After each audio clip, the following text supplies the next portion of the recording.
Hey guys, sorry for starting out without all the usual 30-second countdown and etc. But we kind of don't have time for that at the moment. So that's why I'm not doing it because Dino Prismic and Novak Djokovic have already started. And now the sun is hitting like straight in my face and um, straight in my laptop. I have to think something. I have to think of something now, which I will do maybe by putting this pillow next to the screen. Yeah, that will be good enough. Absolutely. Let me move over. And yeah, let's see. Dino Prismic against Novak Djokovic, the defending champion, the four-time defending champion, in fact. Well, not really, because in 2022, of course, he wasn't allowed to enter Australia, but still, the last four times that he's played the event, he's won it. So he is, to me, like at least the four-time defending champion. I don't know if he actually is, given that thing that I just mentioned, but to me, he is. I'm gonna count it as such. He, of course, has won this title 10 times. No one is expecting to struggle here, but who knows? Maybe Dino Prismic is an exciting player. I do think that for now his game is maybe a little worse than the hype that he has. I just don't really see the weapons that he's going to trouble Djokovic with. I do think he's a pretty elite mover already. The way he slides into the backhand is like, textbook modern tennis, really. But the thing is that he's just mostly really consistent of the ground. And if you give Djokovic a lot of rhythm, that's probably not going to end well for you. So that's why I don't really like the matchup for Prismic. We'll see if he can just come up with something. We'll see if he can step up. I do think that this is something we haven't really seen him do, or at least haven't seen him have to pull off at some point.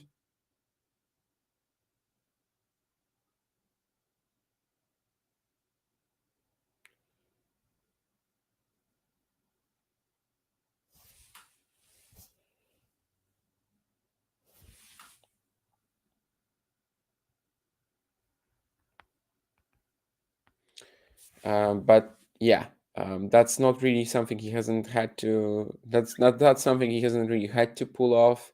I think so far in his career, for the most part.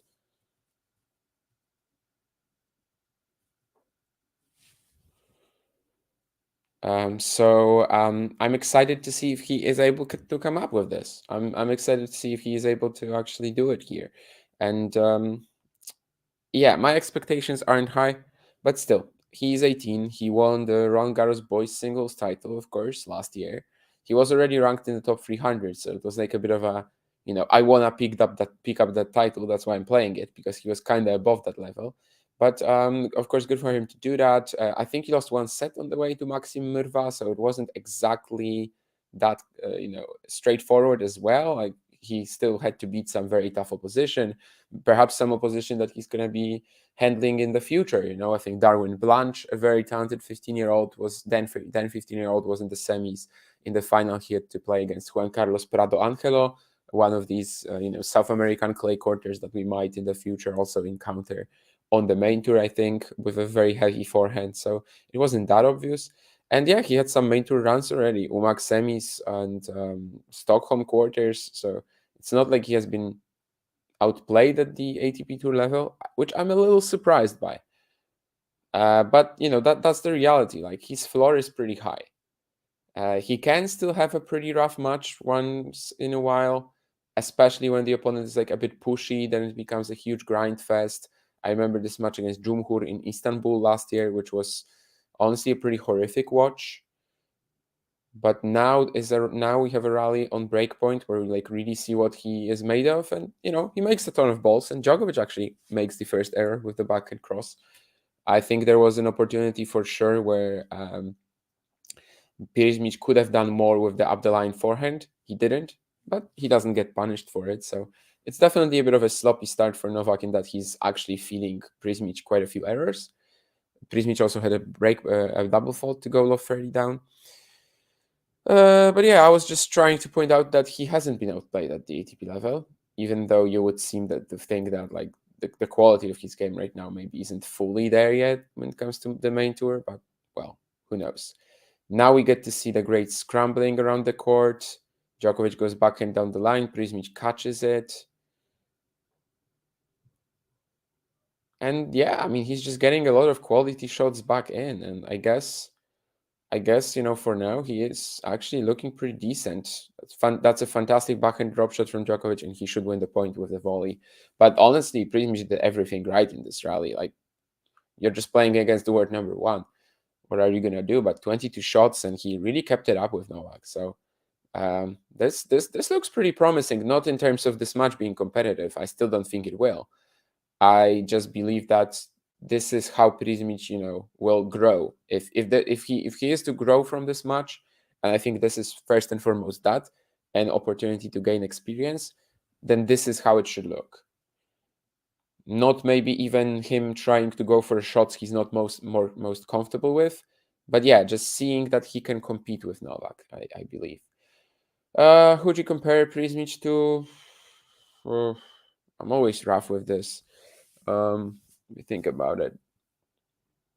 I mean, some people have compared him to Alcaraz, but that's like only the footwork, Alcaraz just has so much more aggression and pop on his strokes. It's not really close. But when it comes to the footwork, especially to his backhand corner, I believe there are a lot of similarities to Alcaraz. So he's like a pushy version of Alcaraz. Well, not really pushy, but just counter punchy, consistent version of Alcaraz, I would say. Yeah, and the sliding here, you could even call it Djokovic-like as well, I guess, when it comes to the patterns to the forehand side. And he still doesn't win the point. But yeah, I mean, he's looking nice so far. I like the quality of the ball that Dino has been putting out. He's playing with Djokovic's pace, of course, so it's a little different. He doesn't have to generate it himself, which is definitely what he wants in a match. But yeah, I mean, I just like how he's been competing in these rallies and not looking like the second best player, really, like looking pretty even with Novak. Of course, that might all end when Novak starts serving, and then we might see the games, just flowing Djokovic's way, especially as it's second breakpoint for the world number one. But again, like, we're not expecting him to win. We're expecting him to just have a fun time on the court against the world number one, I guess, and have a learning opportunity coming up as well from this. So I do hope that this is exactly that for Prismic, that he will simply have a chance to grow here. And that's the first game for Novak Djokovic. First break done. First game of the championship won by the 10-time champion. When it comes to some other matches, by the way, we have a lot of things going on right now. I was watching, and I'm gonna still be watching, Sorribes Tormo against Kornieva, which I think is a wonderful display so far from the Russian. I mean, the 16-year-old is making a serious case for including her in that, uber talent tier, along with Andreeva. She's just as complete, probably more powerful as well.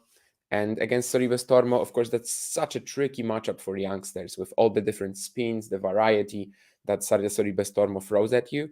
And yet Kornieva has been hitting through her, and she is currently up a break in the third set, although in this match breaks don't really matter because it's like 50% of points won on each player's serve. So it's not a big deal if you break, but still it's a better position to be in, I suppose, even though they're barely winning more than 50% of points on their deliveries. And also we have Taylor Fritz going one set to love down, one set to two down. Jesus, 2 sets to love down. Sorry, I just woke up again. Like, I had like 3 different sleeps today, 3 different naps. I don't know, however you want to call them. Really, it's Australian Open, and basically Taylor Fritz is losing to Facundo Diaz Acosta for now, which I haven't been following too much, but it's more so a reflection of where Fritz is with his game right now than Diaz Acosta's. Although I have to say that Facu has been doing pretty well on like hard courts, Winston-Salem, US Open, the beginning of the year here. He beats Watanuki in Auckland. So he's not horrible on hard courts, He's definitely not. And we just had the stat on our screen. Djokovic hasn't been beaten at the Australian Open in over 2,000 days. 2019, he wins the edition. 2020, he wins the edition. 2021, he wins it. 2022, he doesn't play because he can't enter Australia, being unvaccinated. And 2023, he, of course, wins again. Any tough, real like tough workouts along the way? Not really, right? I mean, we all remember, of course, that Fritz match when he had the abdominal tear, and we thought that the Djokovic tournament is probably over. It actually wasn't, and he won it.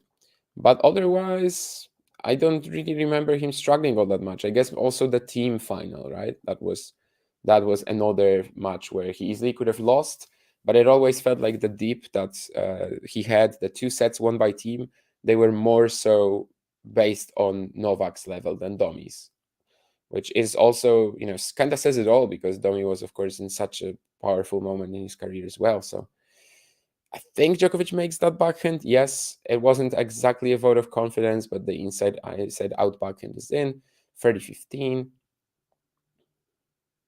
He started the game with an ace as well.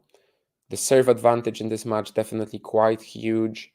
It might seem weird, but of course, the Djokovic serve is like so underrated that everyone is talking about it, and by now everyone knows it. But yeah, I mean, it's one of the best serves in the game, absolutely. Whereas Prismic for now, he doesn't really use that much. He doesn't really have that in his arsenal yet.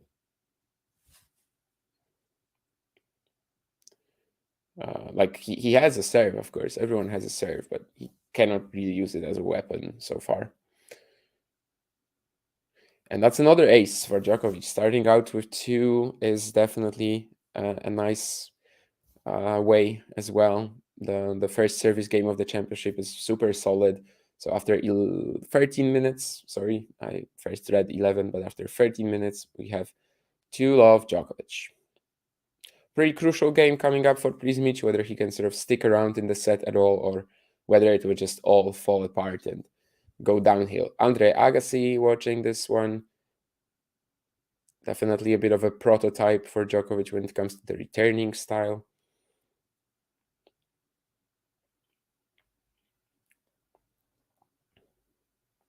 I would say these two are probably the best ever in the sport to on return.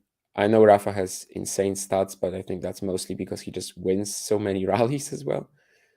That's a pretty cool point for Prismic to get himself going a little bit here. Djokovic has a smash, and he does play it pretty much right into Prismic, but you still need to get pretty good control on it. Like it's not obvious that you're gonna make it. The ball is pretty situational. Yeah, still nice for him to find that backhand line here.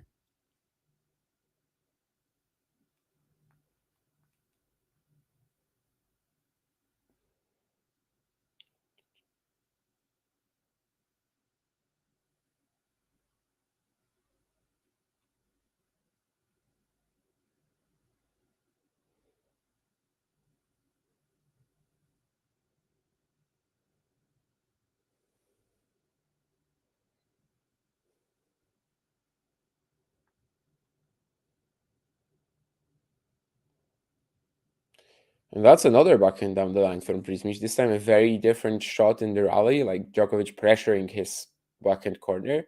And again, Dino just plays very well off that pace that Novak is giving him. And yeah, sure. Just maybe a little too stationary from Novak in terms of getting the ball to exactly where Prismic is, but still to redirect it like that, that's a massive shot for the 18-year-old. He would love to get this game. He would love to pressure Novak a little bit here. And of course, he's 30 love up, so the opportunity is there. Drop shot from Prismic, not gonna be good enough. But the pass is, holy hell. I mean, yeah, sure. Wow. Again, so quick to his forehand corner. He gets there sort of on the slide and just pushes the ball over the net. It's a great shot again. What a game so far from Prismic. Like this is literally three exceptional shot making opportunities in a row, and he takes all of them. Djokovic clapping his racket as well.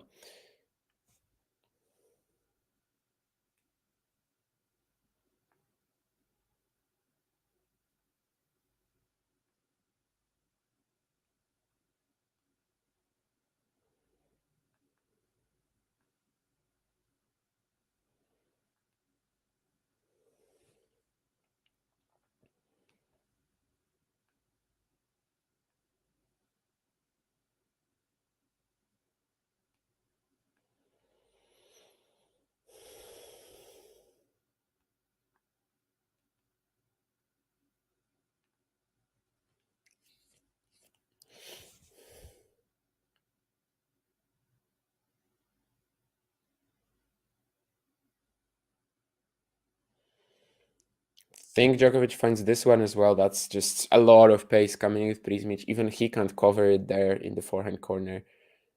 Djokovic from down the middle, like literally from a simple ball down the middle, he just generates so much on the forehand here.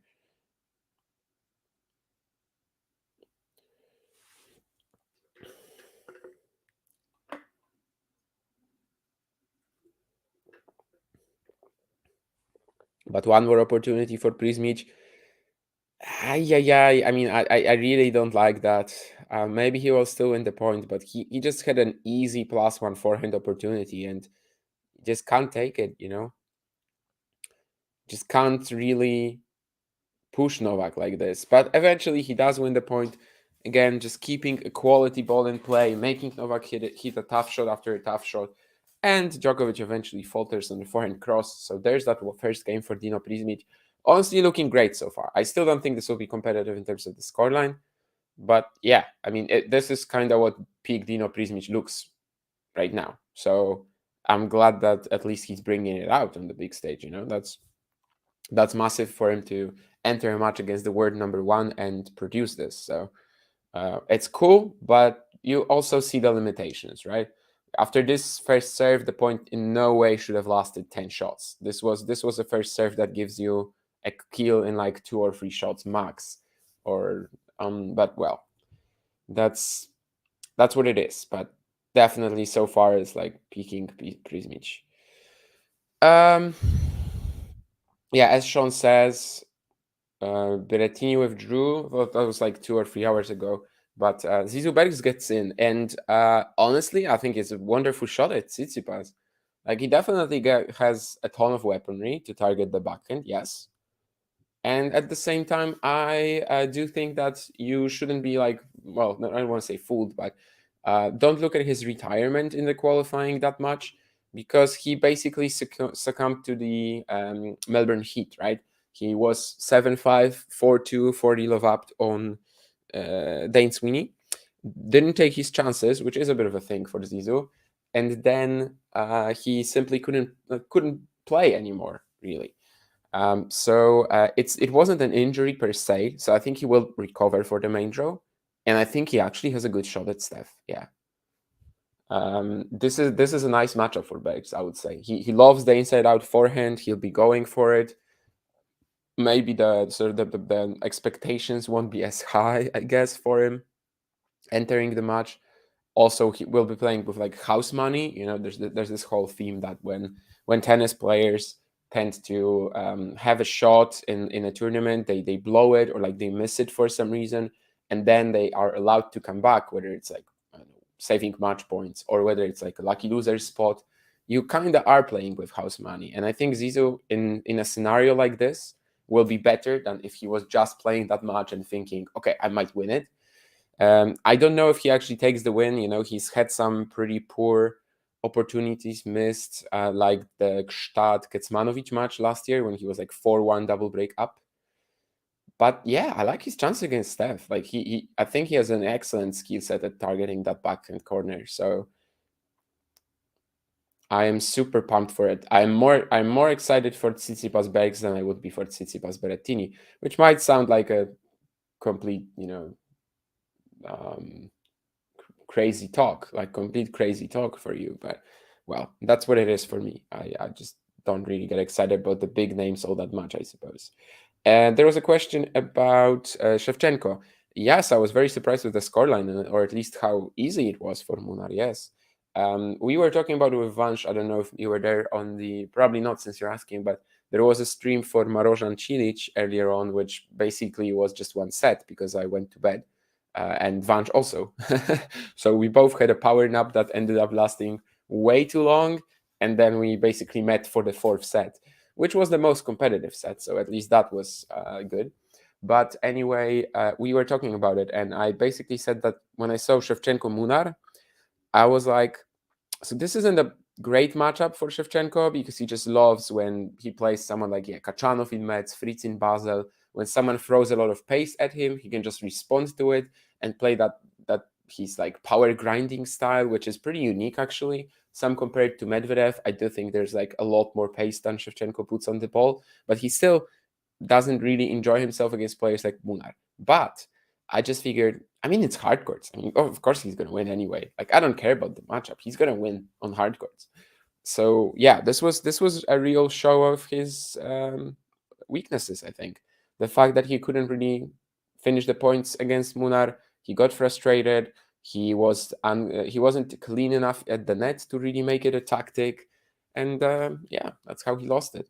But yeah, 3-6, 3-6, 1-6. This is pretty much as poor as it could have gotten, right? I mean, this is like the worst possible loss he could have taken to Munar, I think, on hard courts, obviously. Although on clay, in fact, I believe he would be a bit more comfortable playing Munar, which might sound a little weird. Although then, of course, Munar would also have a higher quality to show. So I think it would have been a closer match on clay, though.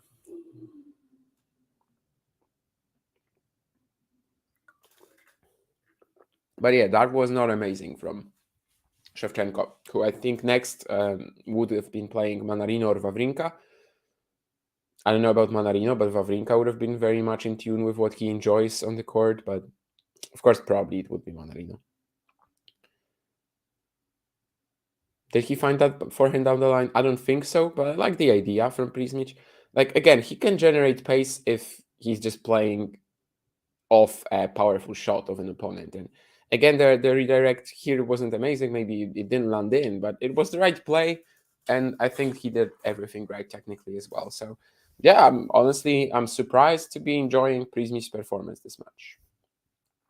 At least for now, it's not a doozy, if you may. Although it might become one if we get like just to a scoreline, which will be, yeah, Djokovic is going to win. Djokovic is surely going to win, and he's going to do it in a few games.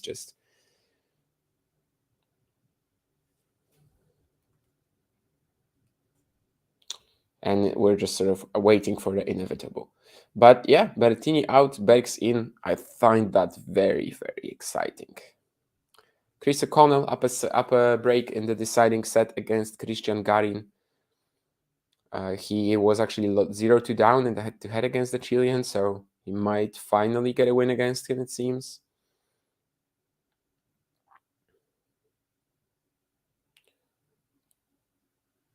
Let's see this rally. Again, lots of high-quality balls, and it's Prismic who has the upper hand now, but can't quite take it. Djokovic will miss this backhand cross, though. Again, it was a pretty nice counter from Prismic, though. And he did gain the upper hand in the rally, even if he didn't do much with it on the next shot. So that was pretty good. In other words, on other courts, Fritz is up a break in the fourth, but actually has to save a break point himself now. Also, Lloyd Harris up a set on Quentin Ollis. We're sort of expecting that. And last year's semifinalist, right? Magda Linette also playing Caroline Wozniacki. I think that's a pretty awful matchup for Magda. I think she will suffer that ranking drop that I guess we're all expecting. But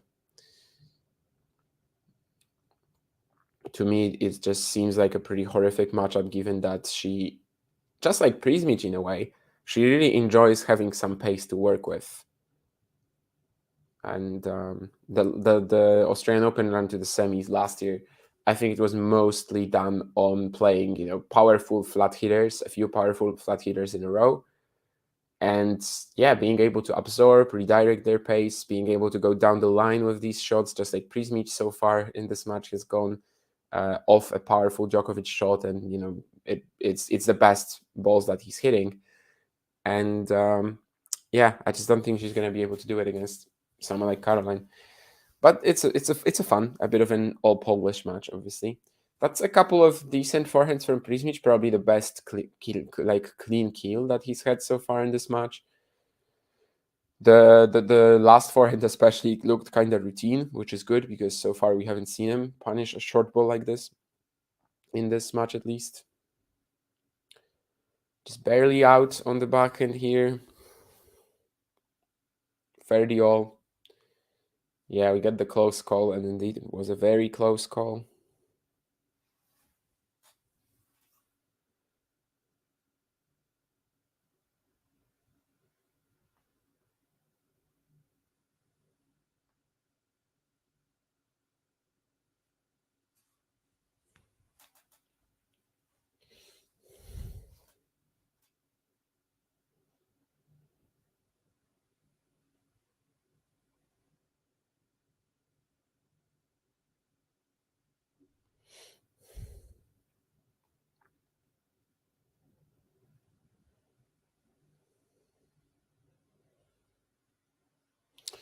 3 point on serve for Prismic.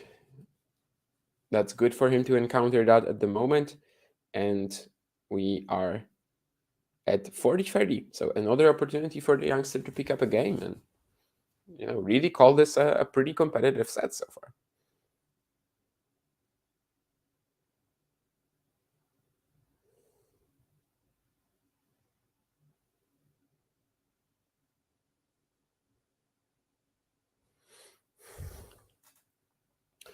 And that's an ace as well. So a couple of 3 points on serve. Really needs that today to keep playing like this against Novak. And yes, he's 3-2 up. By the way, when it comes to Prismic, and he's seeing a physio right now on his thigh, I believe. But yeah, when it comes to Prismic so far this year, he played Canberra. He played the challenger in Canberra. He won a round against Radu Albot, if I remember correctly, in 3 sets, and then he lost to Brandon Nakashima, which was a horrific performance from him, 6-2, 6-1, and yeah, he was just so all over the place. Like the usual consistency that's in Prismic's game wasn't there, and the weight of shot of Brandon was just absolutely destroying him, which is weird because right now he can take the Djokovic shots like no problem. Like the pace of Djokovic, he is able to handle it. So maybe he just had a terrible day at the office. It happens. And then the qualifying, he lost a set to Mariano Navone, which was somewhat surprising given its hard courts. But who knows? Maybe it's a good prognosis for Navone's golden swing chances that he was even on hard courts. He was able to play decent tennis. Then he also beat Duje Ajdukovic and of course, I know it, but I can't remember now. Oh, Aziz Dugas, friend of the show, the guy that John interviewed in Monastir. And basically, what I'm trying to say is that the qualifying draw was a little weak, so I wasn't expecting him to be at like quite at a level quite like this.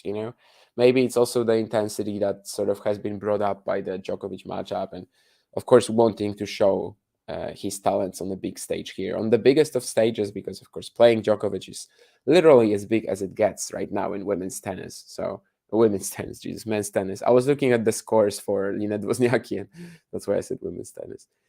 But yeah, Dino Prismic getting the treatment right now. His draw at the qualifying was a little weaker because Quentin Wallace withdrew, right?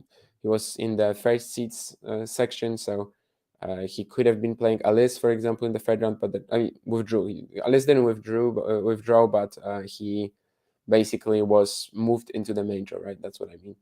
After Karatsev pulled out, or no, after Nadal pulled out. Oh, Opelka, one of them. And Karatsev, I think, was Karatsev was for a lucky loser, so it must have been someone else. I don't remember, but anyway, Alice was moved into the main draw because someone still pulled out like after the draw was made, but before the deadline, and that's why Prismic had a softer section. So I didn't feel like he was going to be too battle tested, but as I said, I mean he's starting this really really well. We still have like 2 minutes of the medical timeout in case someone wants to, I don't know, go pour himself some tea, water, whatever you're drinking at 9 a.m. in the morning my time, even if it's alcohol. Maybe you're in a different part of the world. I still have like a bit of beer here, but no, I'm not gonna touch it. That was last night. Let's forget about it now. And yeah, for the moment, I turned on to Kornieva Silvestormo just to catch one game while Prismic is getting that treatment. It will be good for the youngster to hold here, although as I said earlier, like the breaks, the holds don't really matter. I think it's all about just getting the games on on the scoreboard here in Silvestormo Kornieva, who serves hasn't really been a factor. Although right now she actually had a very nice one down the tee and manages to get a short ball as well. So.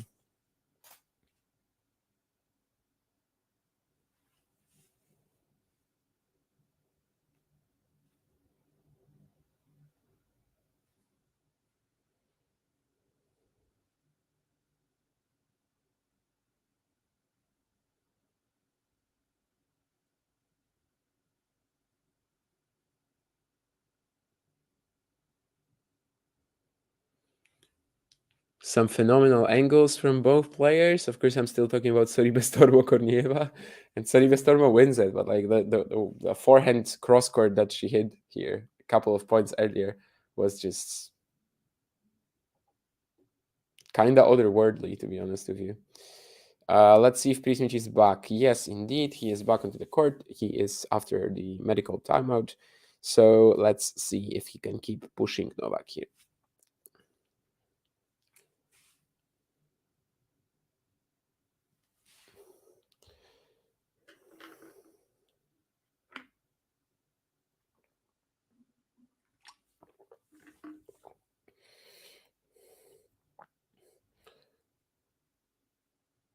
Is there any tape? I don't think so. I think he just got like massaged. No bandage, no tape, nothing on his thigh, it seems. One of the main issues here, or like questions, is whether Jesus, I'm thinking of different players, and while I'm talking, and then other names come up. But anyway, Prismic, whether he actually breaks Djokovic at least once, and whether there's going to be any chances, because if Novak is serving like he has been so far, it's kind of impossible. But maybe sometimes it will be actually an opportunity. Get a couple of returns in, and who knows. It is a bit of a problem that his playstyle is just not imposing enough, and yeah, it does give Djokovic a pretty good rhythm. Tries to go for another backhand down the line counter like he did a couple of games ago, but this time it's like way wild, way off. Garin has a breakpoint at 4-5 down in the fifth, so that match is pretty interesting. And Fritz is just in a huge mess against Diaz Acosta as well. Lots of breaks in that fourth set. Kornieva up 4-2 in the third on Soribestormo. Really, it's time to start talking about her, and especially it will be if she beats Haddad Maya in the second round, I think.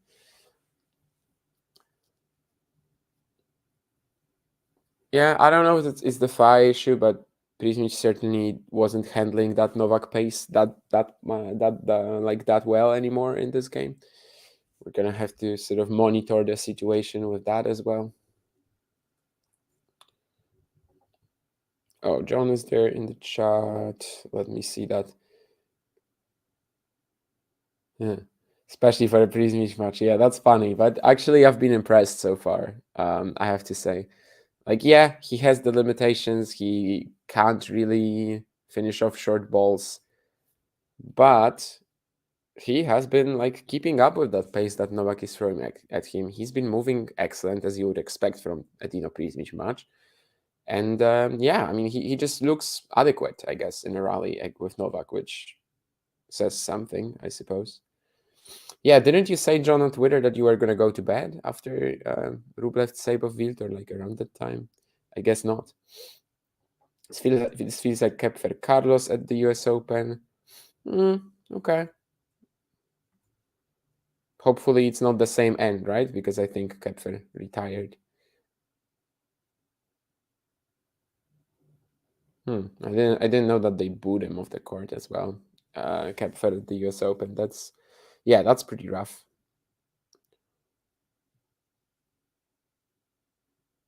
Novak should be winning this point. Yes, the volley from Prismic not deep enough, not good enough.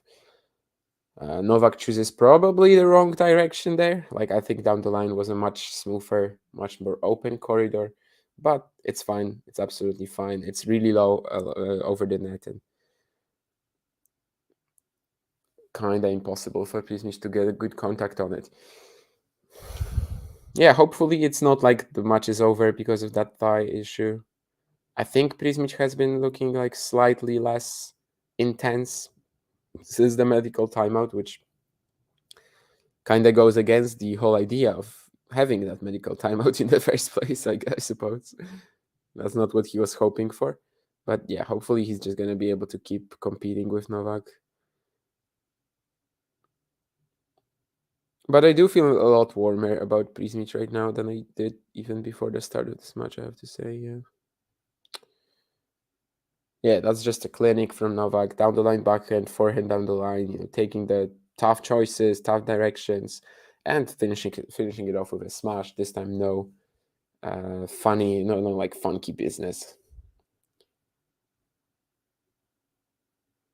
Yeah, the Sabre Wind forehand can keep a person awake. Although, actually, for me, it didn't. I was watching the fifth set and I knew that I had to wake up for Prismic Djokovic. So I set up an alarm clock for 9 a.m. just in case. And it ended up being worthwhile because, well, I did fall asleep. So I didn't see the very end of Rublev Sabre Wind. I did watch quite a few games from like third, fourth set, and then the fifth up until like maybe 4-all. I didn't see the match points that Thiago was saving in the at 5-6. I did see the 1-2 game though, but that was super promising actually for Sabrovit, and we've been saying it for a while that he doesn't really have to like his win loss record on hard courts and on off clay in general doesn't have to be that poor, not at all.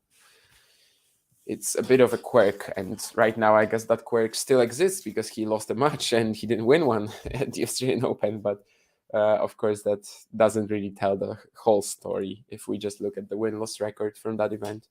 Free break points Djokovic, and Prismic throws out a regulation forehand, 5-2 Prismic. Is this when the match really falls apart for him? Kinda looks like it. Well, we'll have to monitor that thigh as well, as I said, since definitely his intensity in the movement in the hitting has dropped. Matthew hoping for a super tiebreak in the Garin O'Connell match. That looks likely right now at 5-all, although it's again O'Connell with like a 15-30 lead, nothing crazy yet. Fritz struggling so much against Diaz Acosta, and I guess I wasn't expecting Fritz to go deep, but still, that would really open the doors for Marojan maybe. Like he would play Cerundolo and then Diaz Acosta, I think, or someone in the third round. That would be a pretty cool draw for him. Well, I didn't think that Fritz would stop Marojan or Cilic anyway, but well, without Fritz, it gets potentially even easier, I suppose. But yeah, Marojan Cilic, I think that there's a dangerous dark horse there. Of course, it's Marojan by now because he did beat Marin Cilic. So I have to stop saying Marojan or Cilic. I still haven't gotten used to the idea that this match has already finished since I've been talking about it for so long recently, since the draw came out basically. And Alina Kornieva at 3 match points up over Sara Silvestormo. That's beautiful. That's a beautiful result. I thought I was a little bold saying that she has a great chance of winning this match. I felt more confident probably in Brenda than her just because, yeah, Sorribes Tormo is such a tricky matchup for youngsters, but she has absolutely done it all. And yeah, about 50 winners, I think. I'm not gonna waste time spend looking for the official stat sheet on the Australian Open website now. That's what Flash Score says, and it feels about right as well. And even though she's hitting, of course, as many unforced errors, she did dominate that match. She didn't push through the Sorribes Tormo variety, and yeah, I just think it's a lovely, lovely display for someone who's her age and playing against a tricky opponent and an experienced opponent like this.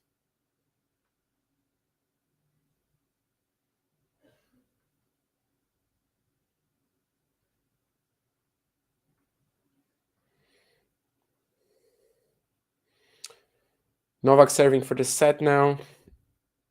Prismic did get his thigh taped over the changeover, so now we actually have tape on it as well.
But yeah, that's definitely one of the stories of the day so far for me. That Kornieva defeats Sara Sorribes-Tormo. As of course Kornieva was the junior champion in Melbourne last year. Then she was also the junior champion in Paris. She was going for the calendar Grand Slam, didn't actually get it. I think she was already at a ranking where she could have played the US Open qualifying.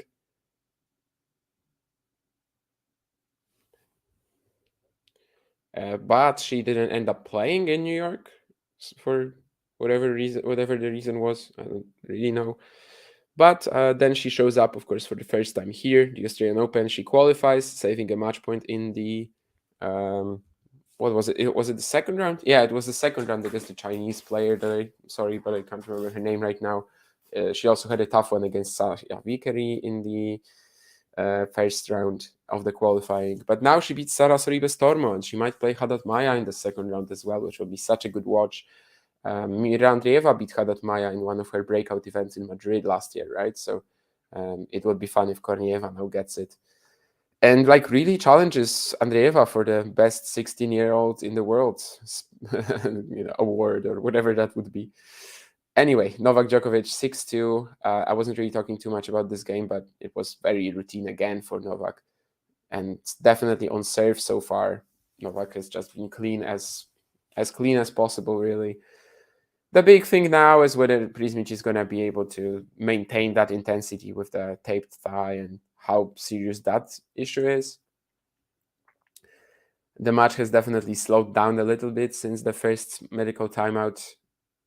Up until then, we had a lot of exciting like rallies with players going back and forth. But after that, it was more of a clean routine display from Djokovic, who just has been hitting a very good ball, and that's kind of been enough,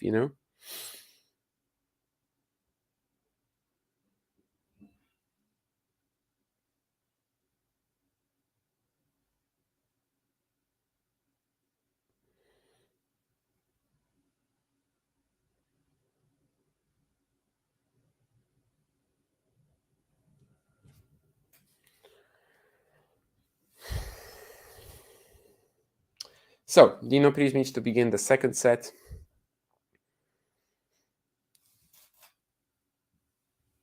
And needless to say, it's a matchup where like getting that first game in a set will be really important to just make him feel like he is still in the match and still in the set.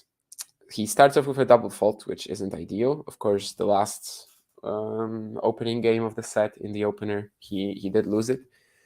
He went down love 2, and then it never really felt close because on the Djokovic serve, there's just no way for him to do much so far.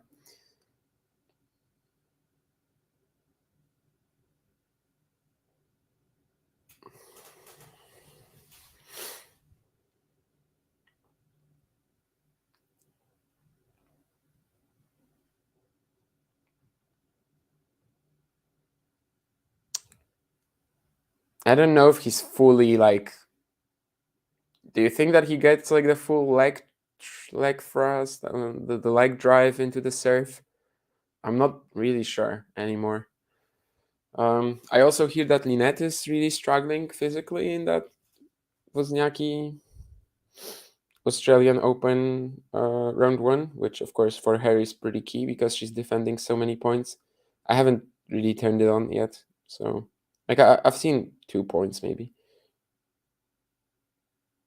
Yeah, Linette taking an MTO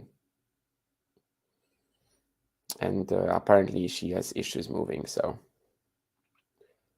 looks like she's not going to defend that Australian Open semi, which we kind of knew was happening. I actually believed Caroline was a huge favorite anyway. Just loved the matchup for her, but Djokovic just missing that forehand down the line, and still, like I did think that it was happening. I also don't think it's the end of the world for Dinette. It's like she's gonna be like what 50 something in the world. That's not really that different from most of her career. Most of her career, or at least the prime of it, which came for her pretty late. Actually, she's a late bloomer for sure. She has spent it at like 50 in the rankings or something like that. Yeah, more or less. So right now she's just going to be back to that level, and it's just not what you need. It's of course nothing compared to where she was after the Australian Open, but it was literally like one result. So I don't think you can be that sort of disappointed about it, but certainly it is fairly disappointing for her that she has to that she will probably like have to lose all these points without even getting a chance to play for them because of the injury, left leg apparently as well.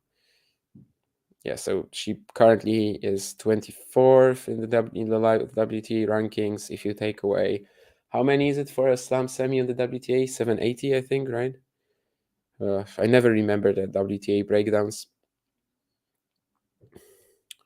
1116 would put her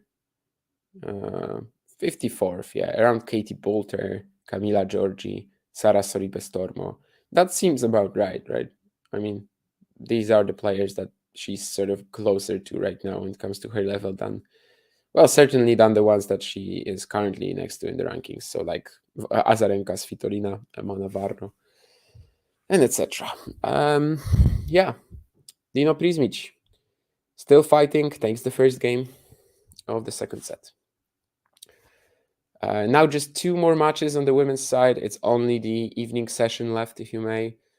We've got Linette Wozniacki, as I said, 2-5 down, medical timeout.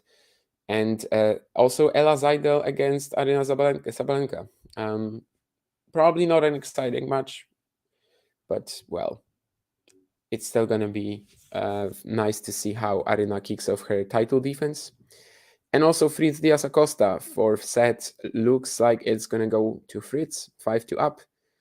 So we will have a decider there. On the men's side, there are still 4 matches going on and one more about to, well, not about to start. It will start, I think, after Linette Wozniacki, maybe, Tiafoe Choric, and I think Sabalenka is waiting for Djokovic.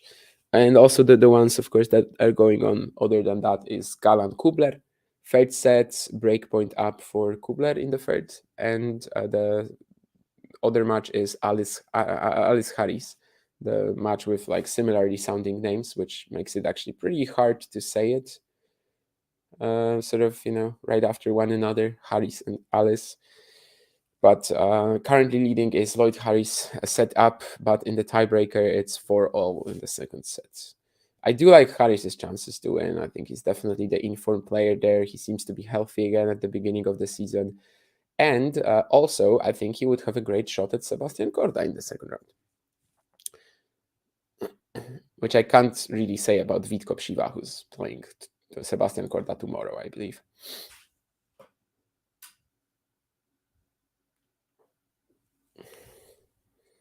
Oh, and did Matthew get his wish? No, as Christopher O'Connell wins 7-5 in the fifth against Christian Garin. I think Garin really blew the second set, so that's probably where it went wrong for him. Right, didn't he? Oh no, he actually didn't. No. Oh, he was briefly a breakup. Okay, I thought he was like a breakup, but closer to the finish line. Actually, no. Then never mind. Scratch that.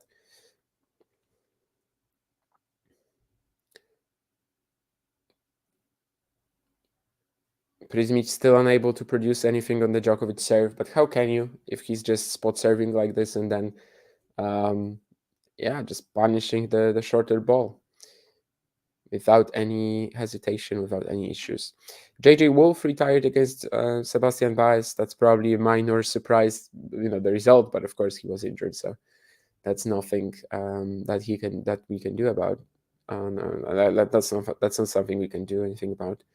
And Jesper de Jong, I was really glad with his performance. I can't really say impressed because he was playing Pedro Cachin and like he kind of needed to win that one, but I like how he handled that match. He played a horrible set. Despite Kachin hitting like 20 unforced errors, he still lost it 4-6 in the opener. But then just started, playing his stuff. That heavy forehand without many errors, but just constantly hitting deep and powerful with it. I love that. I absolutely love that shot, and I think he's done his job. He will play Jesper de Jong now. Jesper de Jong, Jesus, yes, I'm talking about Jesper de Jong. Jesper de Jong will play Yannick Sinner now.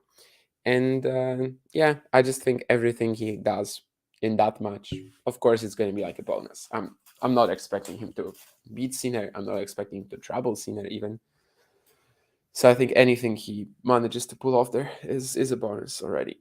Prismic talking about to the umpire, John Blom, about something. I don't even know what that was, but maybe it's going to be another intervention on the changeover.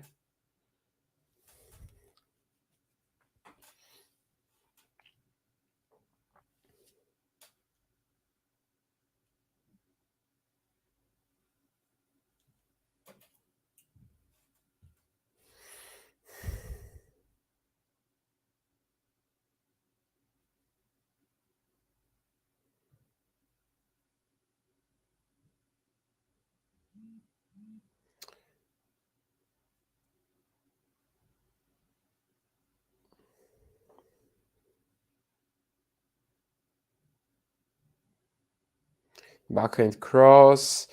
I guess it's more of the same, where like Prismic has Djokovic a little on the back foot, but there's just not much of a way for him to end the point.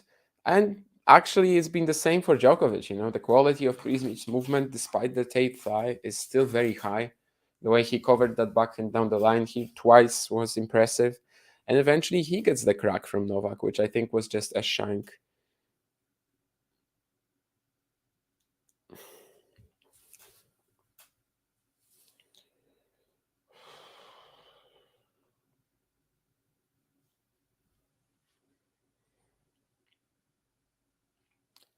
Fist bump from Prismic. He's still fighting for it, and that was a pretty good rally as well, even if, you know, for the most part, he wasn't doing all that much, but he was able to draw the error eventually. So I think earlier in that Marozsan Cilic fourth set stream that I did with Vansh, we said that maybe about 5 games for Prismic in the entire match is what we're expecting. He is pretty much on the way to get that, and maybe even more. I mean, he has 3 already. He's definitely threatening to take another one here, given that he's 30 love up. And that's the best forehand that he's hit so far. Comfortably the best. 40 love up.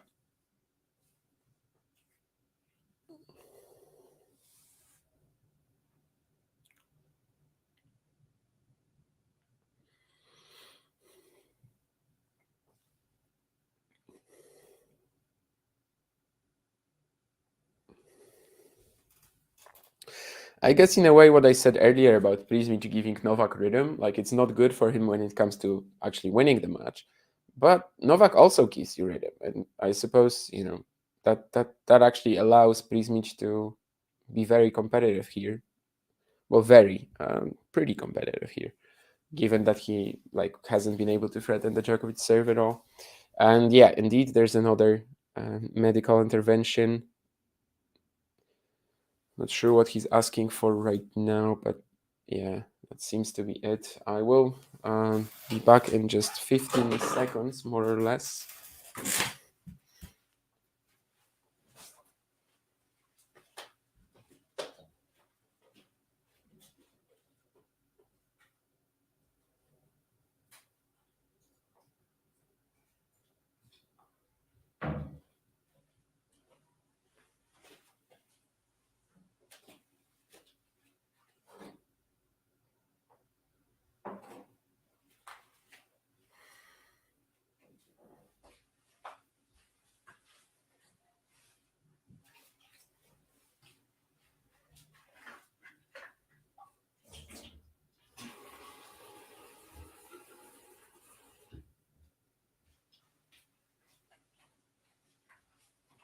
Okay, I'm back.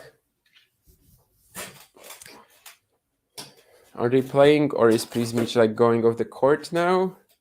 No, no, I think Novak has the balls here, so.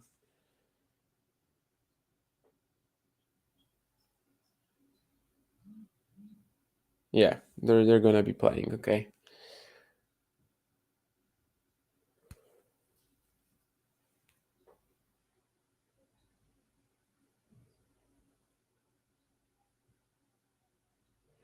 Drop shot from Novak and a lob. That's not good enough, actually.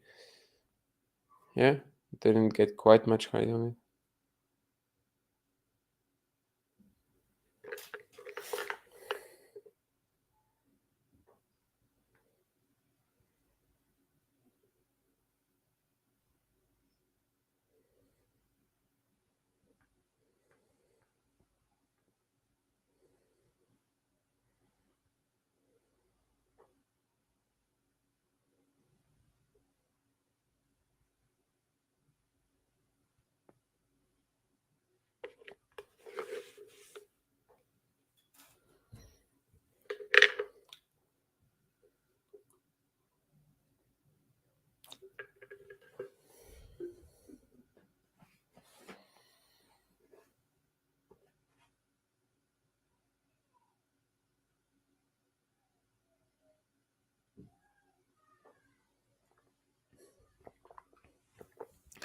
Djokovic throwing in the drop shot again. I don't know, is it like the Prismic injury messing with him, maybe? Not just going for it a little too much, maybe, on these couple of points. He lost both of them, and he's now 15-30 down. So this is the first moment when Prismic can actually threaten the Novak serve, and also he could already fulfill that 5-game requirement that we sort of set up with him for him with Vange.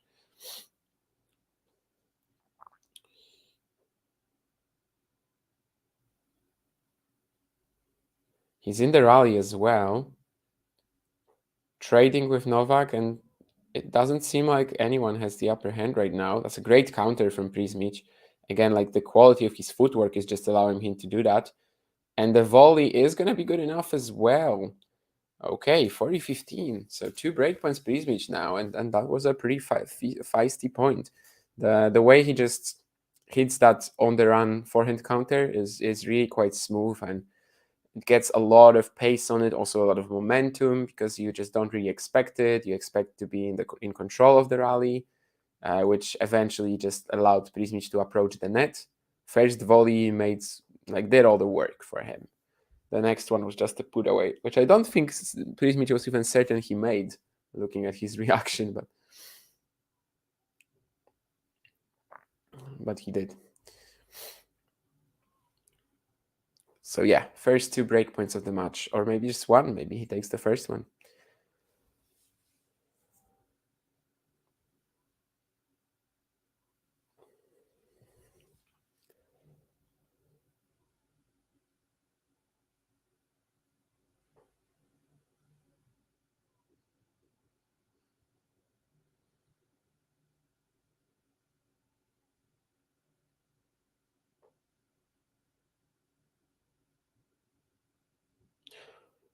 Oh, did he make it? Absolutely, yeah. Djokovic confidently approaches the net, but Prismic passes him on the run with the forehand again.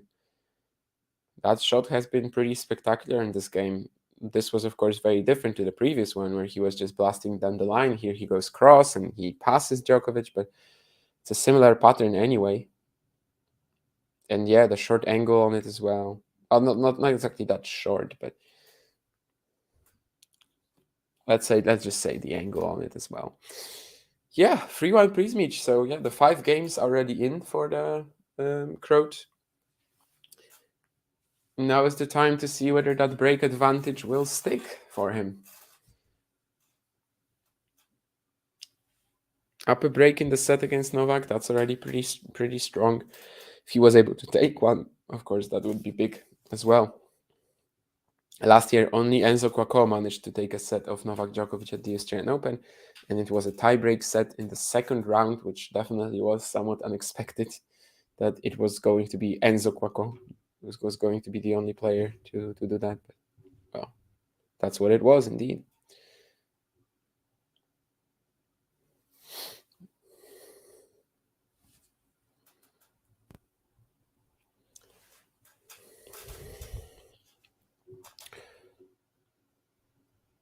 Yeah, and then Linette retired at 2-6 love to down, so her Australian Open semi-final defense did not go too well, but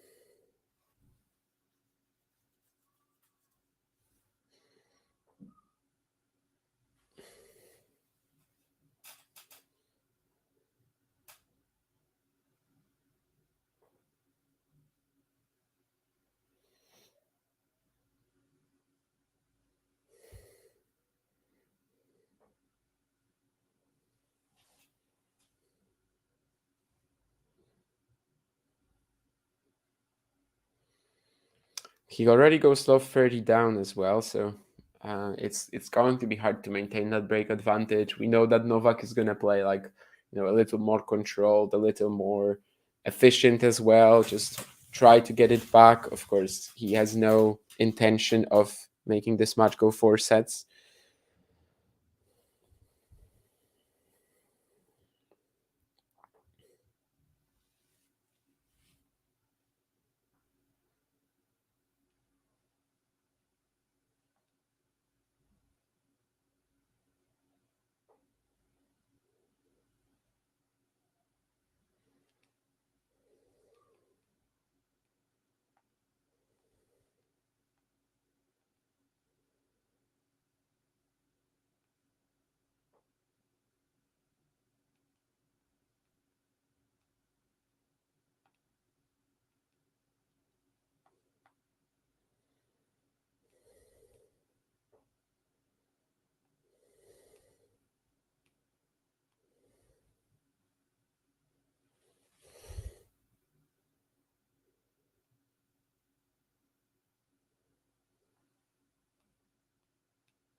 This could be a crucial point as the guys are now trading backhands cross.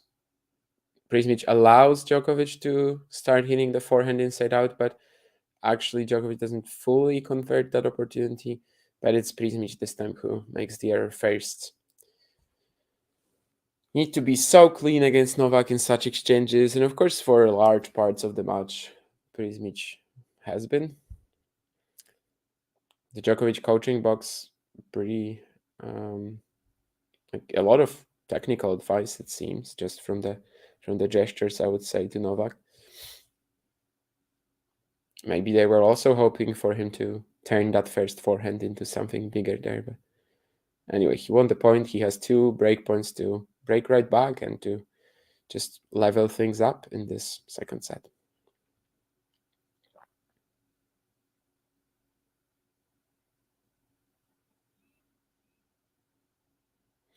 And it's a big return at Prismic's feet. Djokovic is already giving the crowd his, ear gesture and like sort of trying maybe to get some reaction out of them, be it positive or negative.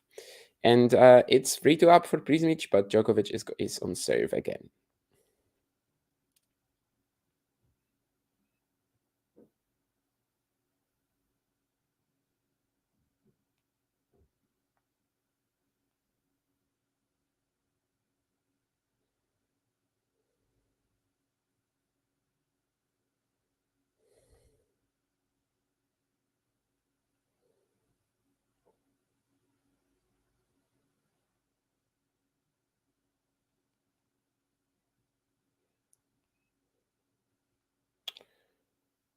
Yeah. All right, let's see what's happening on the other courts. Of course, Seidel and Sabalenka not playing yet because I think they're after Djokovic. Tiafoe, I guess, will be on earlier because of the Linette retirement, I suppose. And yeah, Fritz Diaz Acosta still going on, 5th set, 1 game all. Kubler up a break in the third on Galan, and Alice actually won the second set against Harris. So it is 1 set all there.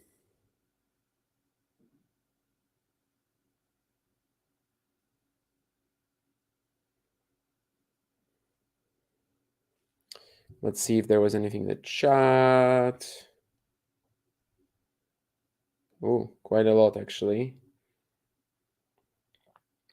Do you think Eubanks versus Tyler Daniel will be a good match? I mean, it could be close, certainly, but I don't really like that. No.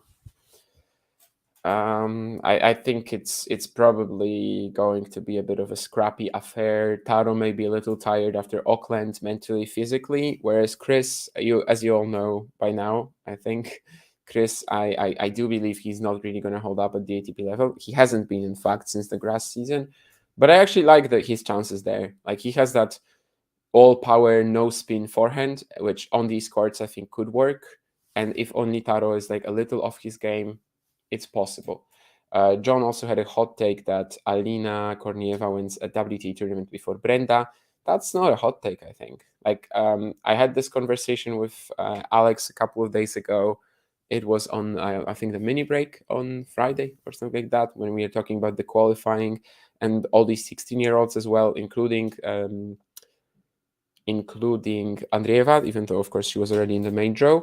And basically, he was trying to say that it's very close between all three as to who is the best 16-year-old right now.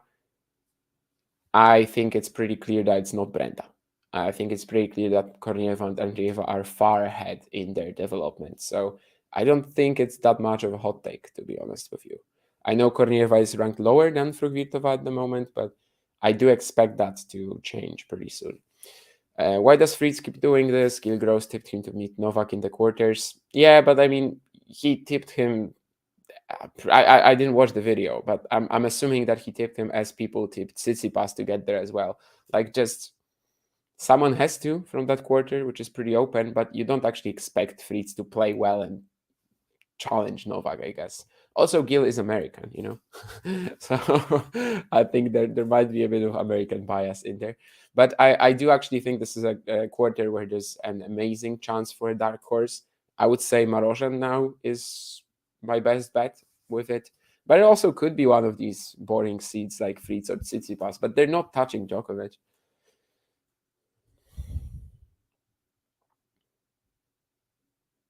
Yeah, Maek Xin was the Chinese player that Kornieva was almost lost to in the second qualifying round. I did not remember because that was the first time I ever heard of her, honestly.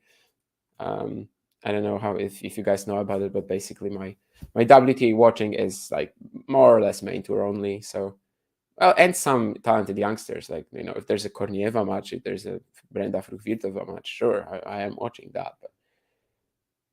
But I do have some players even in Grand Slam qualifying who I'm sort of not familiar with. Hi, Nurlan. Oh, did I already say that about Linette? I think to that question, what does Linette drop to with the semifinal points coming off? I think I was talking about it. It's like more or less in the 50s, which is fine. Like, that's really her whole career. So I don't think this is that disappointing. Although it is disappointing that she had that chance a whole year of high seedings and she didn't take it. But, well, it is what it is. She had one amazing event where she was playing top 10 tennis, but that was it. Yeah, I agree, Jane, that RBA loves this time of the year, but also he didn't really show it for now, right? The quarters, okay, in Hong Kong, he played a couple of decent matches there, but then the loss to Carbais Baena last week. Yeah, I don't know. Shelton Bautista Agut is just a matchup of two players who I think at a different time, at a different moment, at a different tournament could have given us an amazing match, but now it will probably be a bit of a mess. Who takes that mess? I would still go Shelton, but yeah, I'm sort of just banking on the fact that he's gonna play better because it's a slam, because it's a bigger stage, you know, exactly what he loves with that college experience and with his personality in the first place, because of course it's not only the college experience, he has that natural vibe of playing with the crowd, and I expect him to show a lot of that at the Australian Open again. Although, to be honest, you know, at Wimbledon he disappointed, so it doesn't have to work out for him at every slam. But I guess he was still learning the ropes on grass and clay a fair bit last season.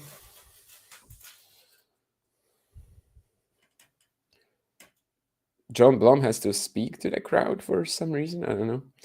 But maybe I'm going to read about it on Twitter in a second when I scroll through it. But anyway, Djokovic 40-30 up.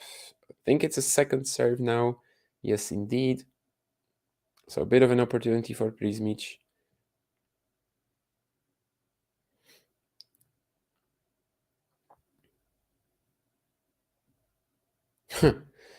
Yeah, that's a great second serve.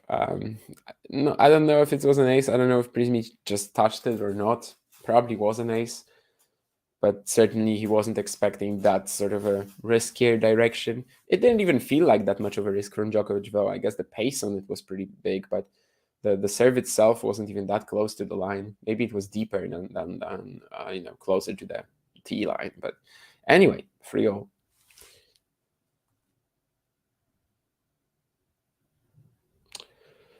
Is RBA in any form to challenge Shelton? Yeah, that's a bit of a problem. RBA definitely is a player who, like, I think the physical decline will hit pretty hard because his game is all about that, right?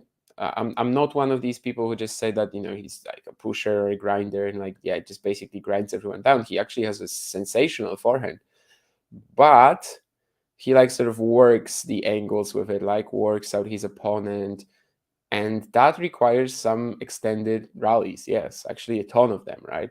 Plus, if you're a player who like wants to hit the forehand 90% of the time, then you're very likely playing on the left side of the court, if you're a righty, of course. Like you're pretty much standing in your backhand corner as you're all the time trying to hit inside in, inside out and inside in forehands. And Roberto Bautista Agut or whoever, if you play like this, you need to cover your forehand corner very quickly. So this is one of Bautista Agut's main strengths as well, that when he gets a shot from the opponent, let's say a redirect backhand down the line from an opponent, he is able to get there early. He is able to take it on the slide and yeah, just stay in the rally, cover up that weakness. And the problem is that if you are older, if you are past your physical prime, you might lose that speed, you might lose that half a step, you might lose that intensity there.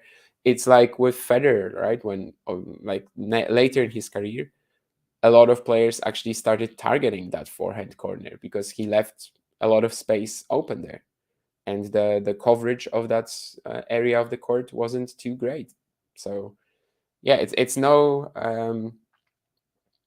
it's basically no surprise that all of the players who I think of, like when I think of, yeah, like standing in the, when they're standing in the backhand corner, they get a shot to their forehand. Like the quickest ones to get there are like Rublev, Tsitsipas, Bautista Agut.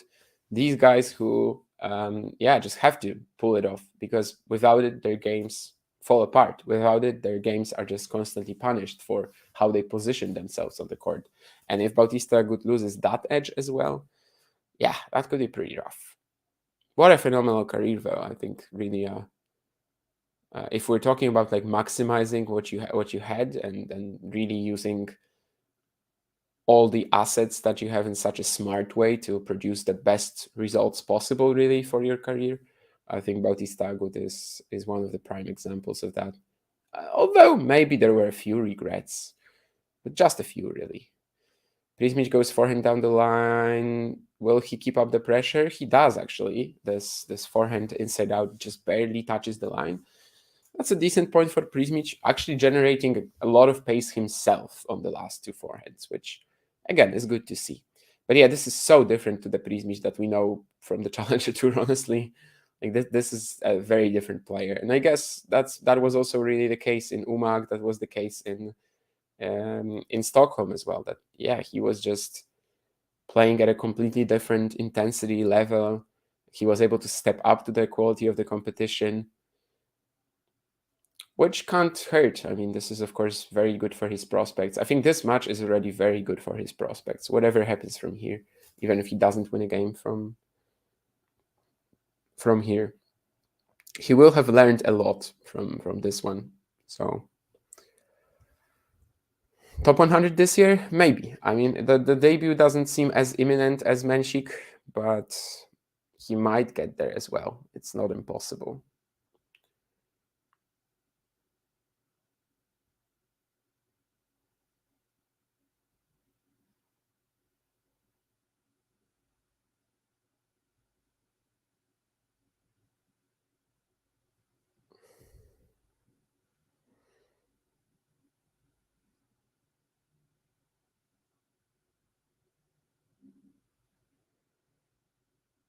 We are in the middle of another uber exciting rally, And it's Prismic who makes Novak miss, He hits this decent backhand cross.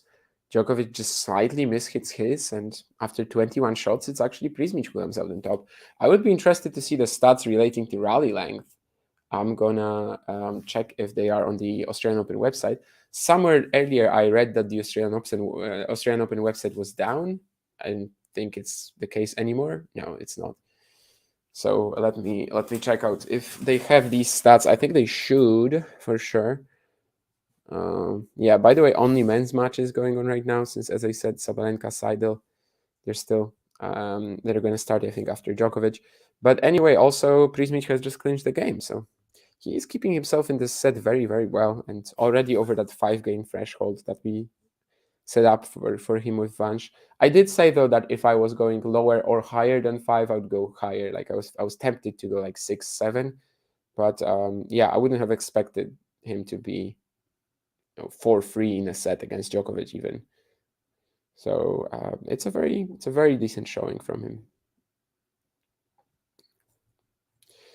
And let me see. Yes, so we are in set 2. I think rally analysis maybe will be what I'm looking for. Oh, yeah. And I guess it's not working for me. I can access the stats, like the whole stat table. But after that, all the other things do not work for me, I guess. That's not amazing that the Australian Open website is flopping like that. I might just check it out on my phone. Maybe it's just a PC error. It's possible. I will check it out on my phone in a second. I don't think you need to worry about Davidovich Fokina. I feel strangely confident in him. I know he can shoot himself in the foot, yes, but I do think that, yeah,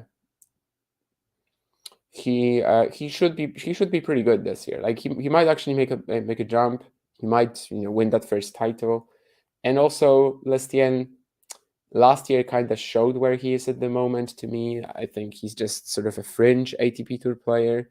The variety that he has shouldn't bother Davidovich Fokina, since he's also a player who throws in a lot of junks into his rallying. So yeah, I like Davidovich Fokina to win that match. I like him to make the third round as well, and then play Dimitrov. Hopefully, if Dimitrov comes through that pretty nightmare section, like Fucsovics opener, Ofner Kokinakis second round, third round Davidovich Fokina, fourth round Medvedev. That's kind of as tough as it gets, really, unless you play Djokovic, of course, on the way.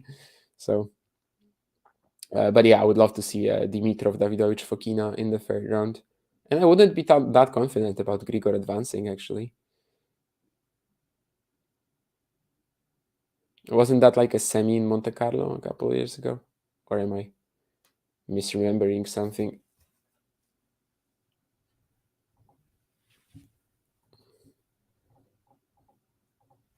I'm thinking that year when Davidovich Fokina made the final. Let me quickly check what their head-to-head is, since this actually might be relevant. Yeah, indeed, Monte Carlo semifinal 2022, and also Rome early in the event in 2021, both won by Davidovich Fokina, but I guess they haven't played off clay. I'm talking about Davidovich Fokina Dimitrov, if just in case someone is confused.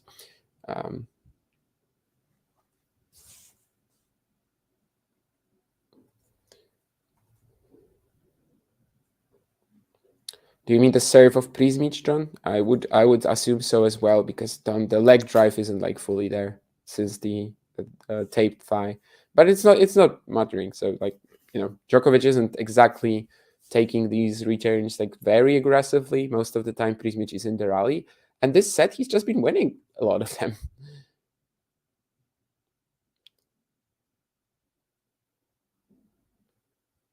Jane also says she forgot about the Shelton left-handed thing. I guess Shelton is like more like a Tabilo type of left-hander, right? Where like they won't exactly close off the someone in the backhand corner. But I guess it's good to have that in your arsenal anyway. But yeah, it could be that left-handers are slightly more tricky for Bautista Agut. It could be. I think probably not ones like Shelton or Tabilo, but who like play a bit more flatter, but they have the ability to potentially step it up and just put the other player in the backhand jail. So maybe they just don't use it all that much because they have different strengths. But yeah, Bautista Agut seems to have a pretty solid record against lefties, actually. He hasn't played a lefty in a year and a half? Is that correct somehow? Really? That's insane, right? Tennis Abstract is telling me that Bautista Agut hasn't played a lefty since July 2022. That must be off, right? I mean, I don't. I trust Tennis Abstract, I trust Jeff, but what? Sometimes you have errors there. So let me look at like 2023 and whether he played the lefty, but I guess he didn't, That's so weird to me. I would expect that, you play a lefty at least like twice, 3 times a year if you're a player who competes, I don't know, in 45, 50 matches. But no, actually, that seems right. Bautista Agut hasn't played the lefty since July 2022. That's pretty insane.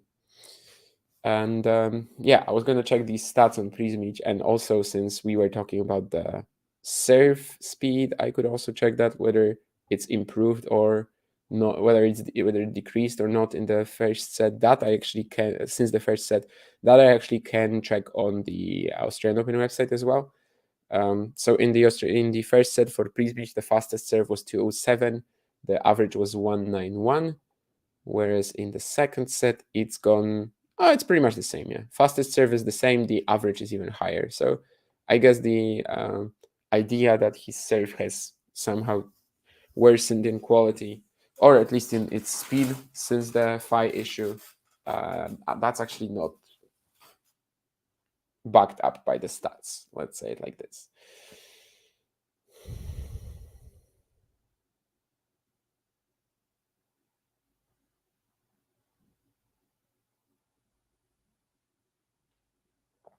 I also started watching Fritz Diaz Acosta a little bit, since of course it's a big story brewing up. If Diaz Acosta is able to take it, and I mean, Diaz Acosta is actually hitting his forehand pretty well. Like the match just looks like a couple of very solid baseline hitters. And if you told me that, I don't know, one is ranked 95 and Fritz is ranked like what, 12 or whatever, you probably, like, if you didn't know the players, you probably wouldn't believe it. Like you would think that they are so close to each other, which is a thing for Fritz, right? He makes the other players look much more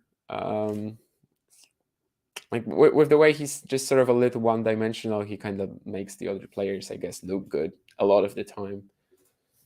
And that's why Taylor Fritz actually has been like one of these players, maybe alongside Shapovalov, who's been gifting a lot of like career best wins to his opponents, right?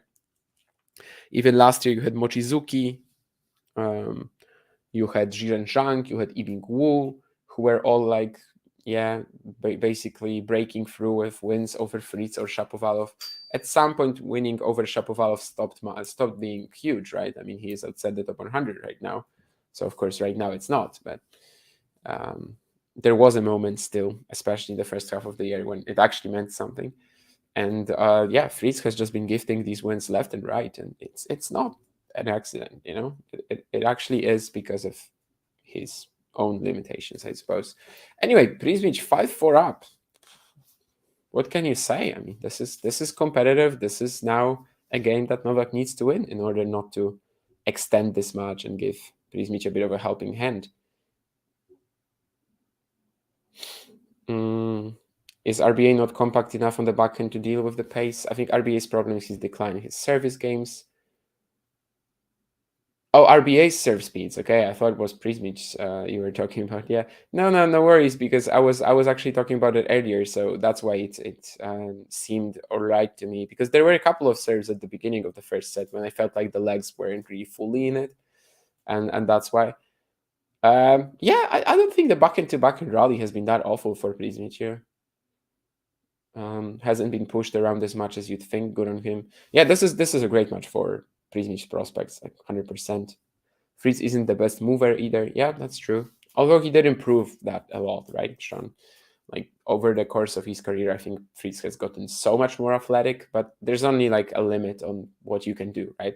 He's not going to be Dino Prismic. He's not going to be Carlos Alcaraz. He's not going to be Novak Djokovic in that regard. And Korda is better, I think. Korda athletically is much, much better than Fritz, at least. He's no Dino Prismic either,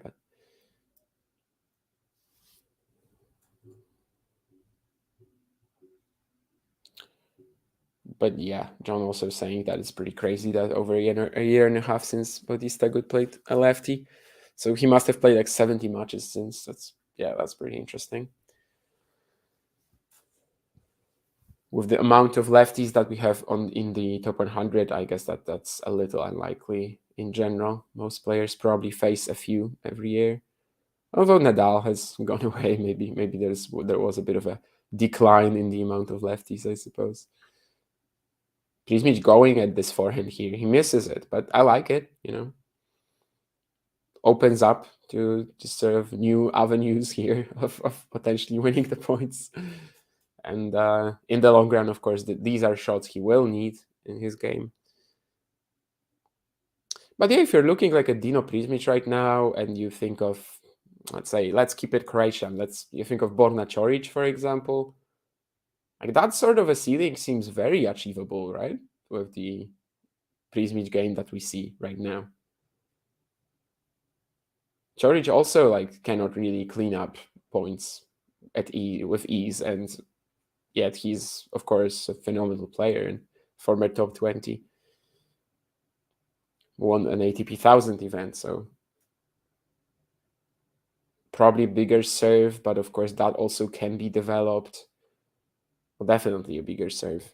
But Prismic has such good foundation athletically, the movement, the footwork, very like really textbook modern tennis, as I said earlier. So this is really nice.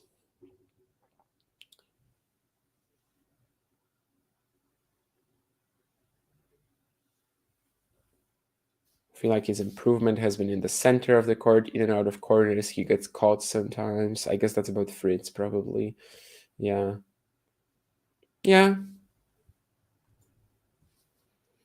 That's not wrong. And of course, he also like really developed both ground strokes to be a weapon. But yeah, I'm not too thrilled about Fritz at the moment. It just seems like he had that wonderful run to ATP World number 5. Also, of course, the Indian Wells title, which was huge for him being from the States and from California. But yeah, it's hard to see him progressing from here. You would hope that Korda still has a long way, a lot of like room for improvement, and that he's going to grow from here. Probably the last few months have been a little disappointing, maybe again. Although Shanghai, Astana, that was a strong patch. But especially the start of the year so far, the way he lost to Lehechka, that's not amazing. And of course, Shelton, everyone just expects him to grow from the position where he is at the moment. And I do think he will, with time, despite his current form. For the Ferdi Djokovic, still one more game point, but Prismic is making this interesting at least.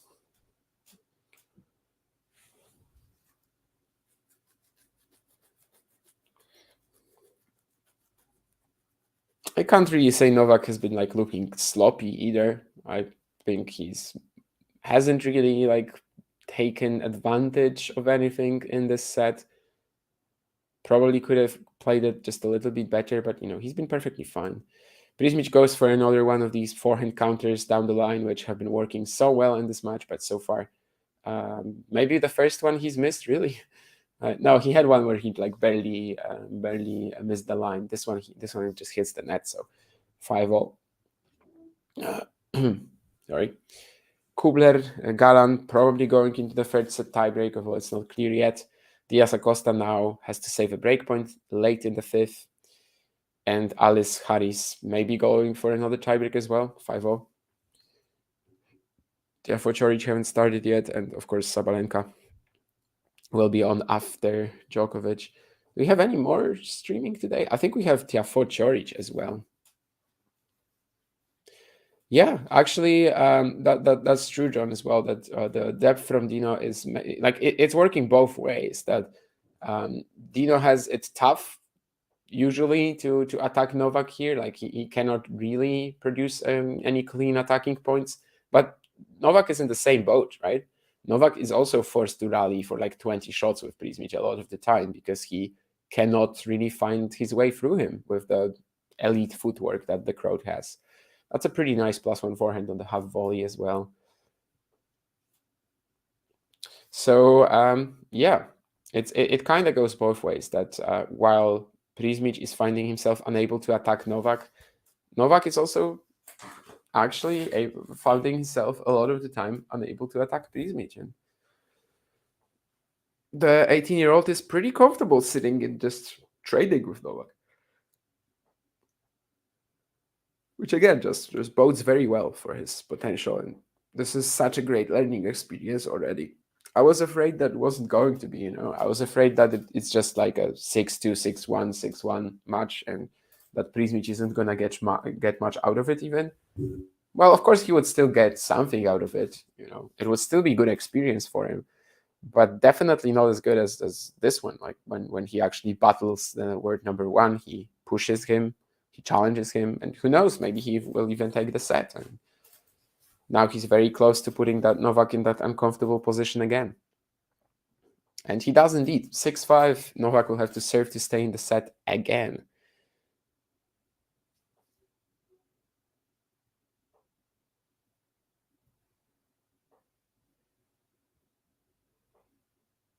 No, I mean, you explained it well, I think. I did get what you mean. I don't know if maybe I said something that made you believe that I didn't, but no, I totally got it. And yeah, let's see, 5-6. Quentin Wallace with a couple of breakpoints. I think he even had 3 at 5-all in the third against Lloyd Harris. It would be a shame for my bracket, I guess, because I had Harris beating Korda, but it also could be just Alice beating Korda. That's fine to me too. As you can see, I'm not exactly over the moon with Korda at the moment either, just like I'm not with Fritz.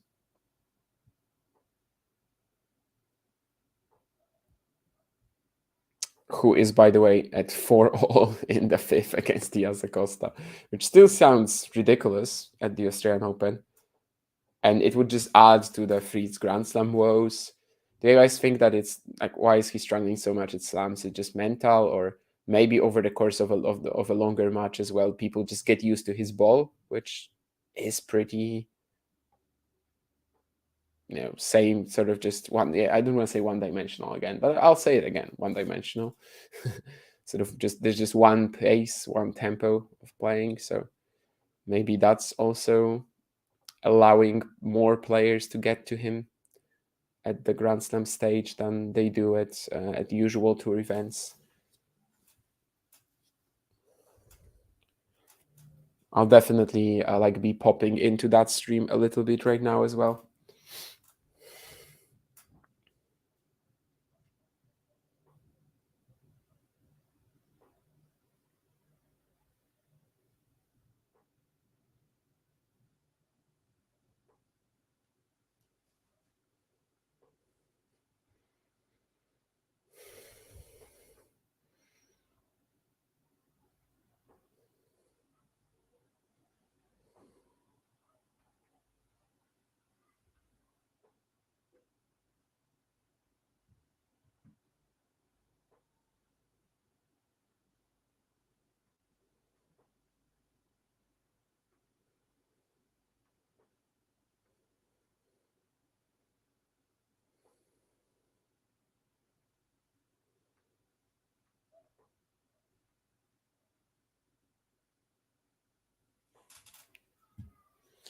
Looks like it's just going to be a tiebreak, though. Quick routine hold for Novak, and now we see what's going to happen. I mean, Novak, of course, it's well established that he's the best tiebreak player ever, probably. I mean, Federer also had an insane record. I think Djokovic by now has a slightly better one.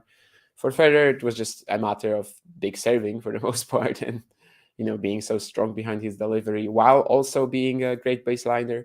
Whereas for Novak, yeah, it's just being the greatest of all time, I guess. Dino has only played one tiebreak this year so far against Radu Albot, and he lost it. I have to see that in 2023 whether he was winning most tiebreaks or not. Lost one to Ramos Vignolas, 1-1 against Mahac, lost one to Gaston. Looks like he was actually like more or less 50%, I suppose. Which, given that he was winning a lot of matches, isn't much. But at the beginning of the season, when he was like making all these challenger quarterfinals, there weren't many tiebreaks in it, mostly because it wasn't clay. So I guess his record actually would have been like 4-7 if I counted this right on the just quickly, or like 5-6 in tiebreaks last year, which doesn't sound too great, but we'll see. Novak, of course, I'm not even gonna count, but yeah, he must have had an insane record. Nice angle here. The +1 forehand from Prismic, I actually thought it might get a little uncomfortable. The ball was already pretty low, but maybe waiting it out was also the right call. It just allowed him to see where Djokovic is going, find that short angle on the forehand cross, and basically Djokovic just couldn't get there in time anymore. This is fun. I mean, this is definitely more than I was expecting from this stream. I was probably expecting this to be wrapped up more or less right now. And it's not. It's not even close, in fact. Imagine the surprise of the people who would go to sleep and wake up to Prismic beating Djokovic. I guess, it's happened in the past, right? Istomin, that probably was a similar upset. Was Yeonchung as much of an upset? I guess so as well, yeah. Despite Novak not being at his strongest at that point. I remember that he was coming back after a while, and everyone just expected him to win anyway, I think. At least until he played Federer or something, when it would be pretty close, I guess, at the 2018 Australian Open in terms of expectations. But he maybe played like Denis Kudla in the first round or something. I remember just that it kind of felt like he never left, and then he loses to Yeonchung. So it's happened in the past, but probably the Istomin one's still the bigger upset. Of course, it's super far from that. I'm just sort of considering the possibility of that, which we might actually start doing, well, when Prismic is 2 sets to 1 up. That will be when we start thinking of an upset. I think even if he takes the set, we're probably not yet there. But this is a pretty nice one for him. Mini breakup.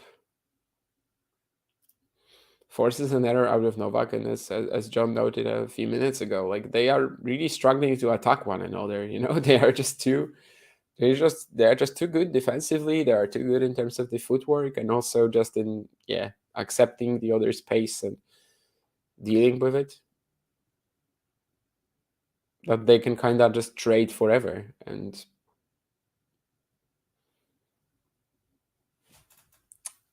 it's a big shame for Prismic not to get the ace here. I felt like it was really close. But apparently not.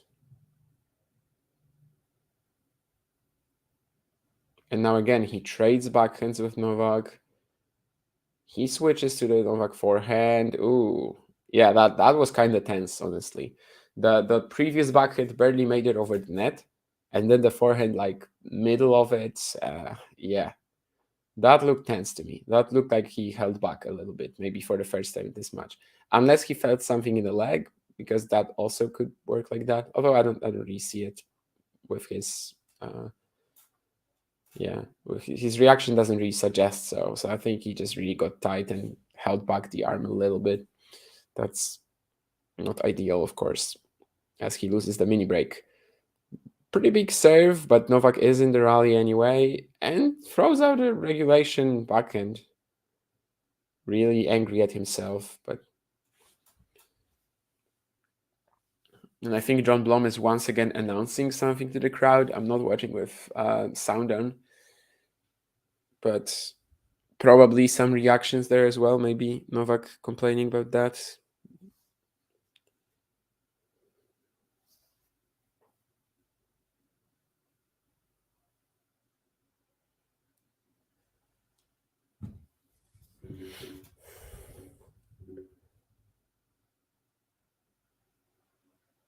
The net court from Prismic on the return. I mean, it's a little uncomfortable, but still, no one forced Djokovic to dump this drop shot, like even maybe before the net.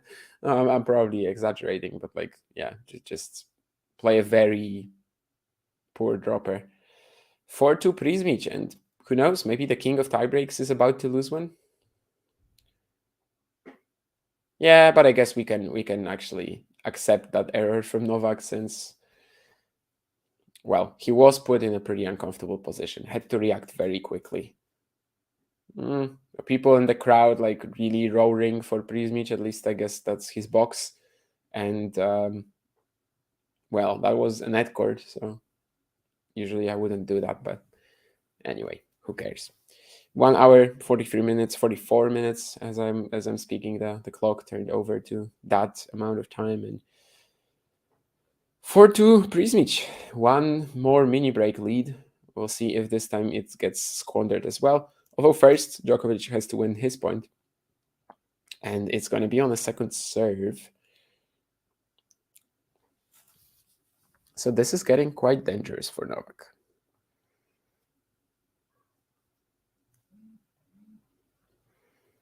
Another sort of comparison that we might go for, if Prismic wins the second set but then doesn't have the intensity next two, would be like Djokovic Rune, right? The US Open match, which would be a pretty similar story. I mean, first round after qualifying, young talent wins the second set in a tiebreak and then loses the next two very comfortably. But we don't know if he will. And also we don't know if he wins the tiebreak. However, he is 5-2 up. Djokovic with a couple of, well, actually 3 unforced errors in a row, right? I mean, I don't know about that net court. I guess he can get a pass for that. He can get a bit of a forced one there. But yeah, these two backhands just... What was the match recently? Oh, it was the Alcaraz Wimbledon second set tiebreak, right? Where Djokovic threw out a couple of these backhands like right at the finish line. One of them on a set point, I think. Just random backhand errors, regulation shots. That's something he's never really doing. So I don't know if he's feeling the pressure. You know, is Novak Djokovic, does he have a nervous system? Well, maybe. He tries to go for the forehand down the line here and he misses. Just barely, but he does. And that's 4 set points, Dino Prismic. Holy hell.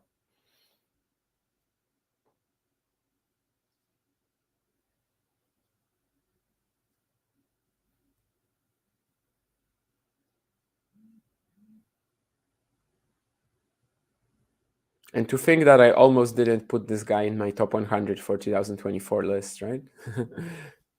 Of course, it's not a guarantee that he will make it, but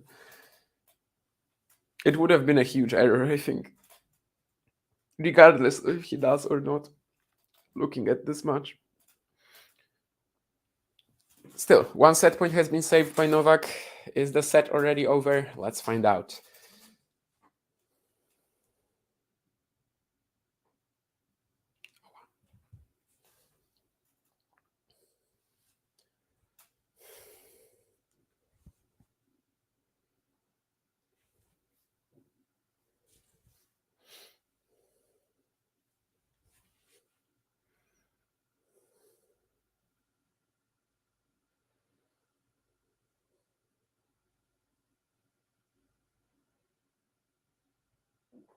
Deep forehand from Novak.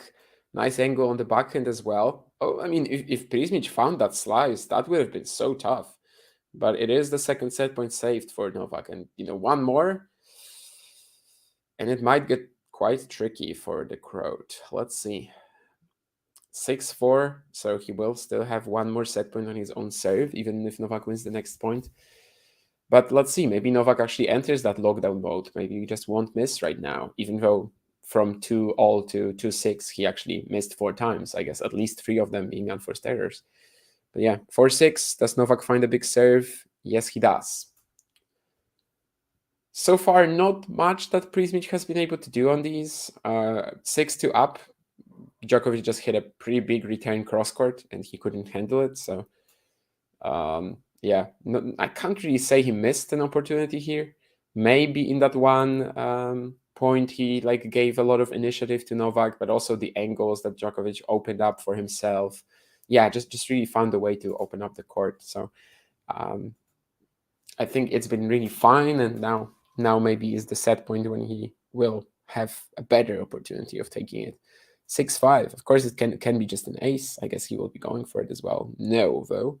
Out wide, he was trying to find that spot where he, I think, has aced Djokovic a few times already in this match. But no, so 5-6. This is a key moment. Will Dino Prismic be able to take this set? What will Novak do? He puts the return in. Prismic, of course, pretty passive right now. I'm not expecting him to go for broke here, or maybe on like a later shot in the rally. But for now, he's just asking Novak if he will miss. Novak slicing, giving the ball to Prismic forehand, backhand cross. Keeps Prismic in the backhand corner still. Prismic opens up the court a little bit, but no, he's not going to take that. And Djokovic misfires, shanks the forehand cross, or I actually don't know what the shot even was going to be, really, because, yeah, he just framed it. So it is a set for Dino Prismic, 7-6. Wow. I don't know. I mean, we cannot really start talking about the upset yet, obviously, but it is already pretty huge for him to take a set here. And I guess the main question is whether he can maintain that physical intensity, because he is actually right there with Novak. He's giving him rhythm, but Novak can't really beat him off the ground. It's super close, at least. Maybe can't beat him as a stretch, of course, but did the Australian Open website start working? No, I still cannot check the rally analysis, which I was really interested in. I'm going to try to do that on my phone. What else was there? Are Fritz's fitness issues related today? Is he injured? I don't think so. Damon, in your estimation in the WTA, who has the best forehand, backhand, serve, or return? Let's think about it. I guess forehand you would have to go with Świątek, or actually, if you're counting like all of these, well, offensively it's the best forehand. Let's say that. Defensively, definitely not. But offensively, I think it is the most massive weapon on the tour right now. Especially the combination of pace and spin that she gets on it. Backhand, maybe you would have to go like Sabalenka. And serve. Who's the best now? No, it's not her. Maybe Garcia. Is that true? Maybe. And return, just pure quality of return.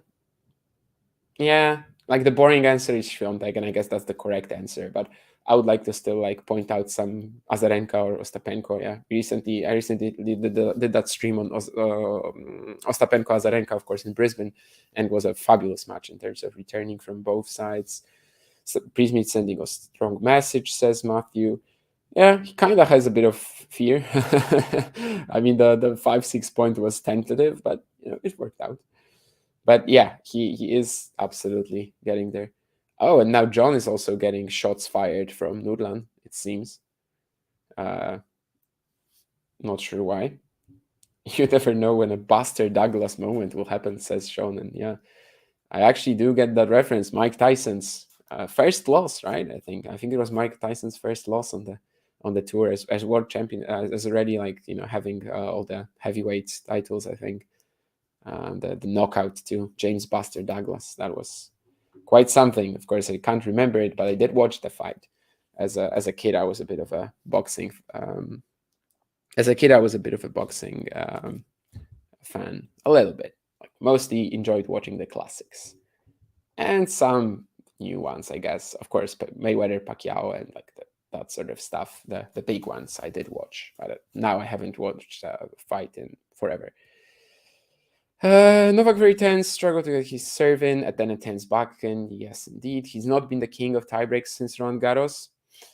He's had a few that were weird recently. Like I think especially the one against Rune in Australia, right? No, not Australia. I mean, we are in Australia right now. Jesus Christ. Rune was in ATP finals, right? That was the poor tiebreak that Novak had against him.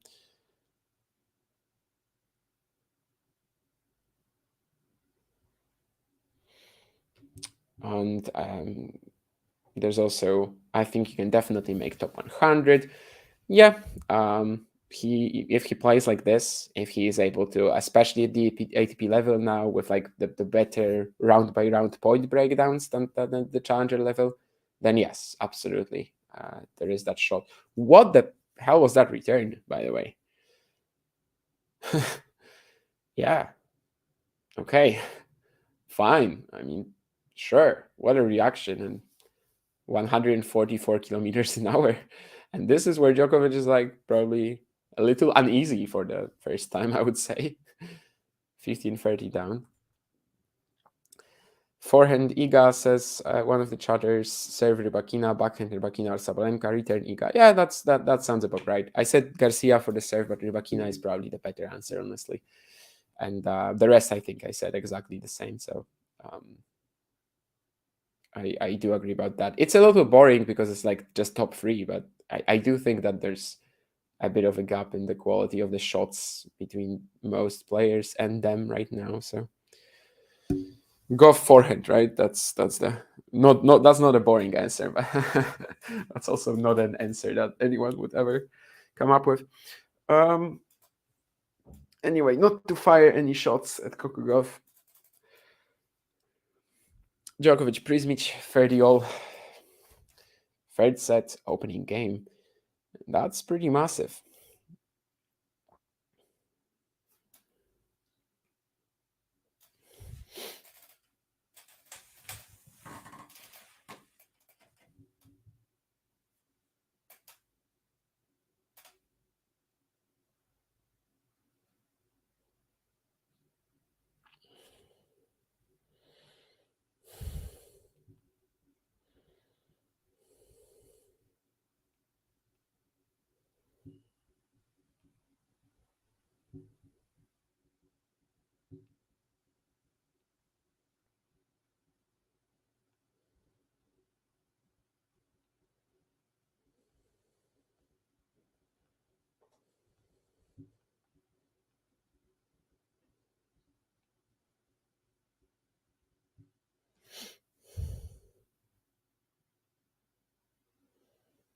This time the Djokovic drop shot also doesn't work out for him.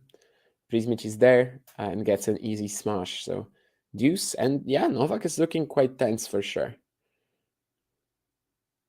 The question, I guess, becomes for how long will Prismic be able to keep going like this with him, right? I mean, how much does he have in him? How long will he be able to maintain that intensity? Because for now, he is like pretty much square even, like with Djokovic in the last set, right? Like there really wasn't that much of a difference between them. And as we were talking about it earlier, they were like successfully limiting their opportunities to attack both players for one another. So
Right. Oh, and I still haven't checked that Australian Open website on mobile to see if I can get the rally length breakdown there, because on my PC it's not working for whatever reason. Hopefully I can, but who knows?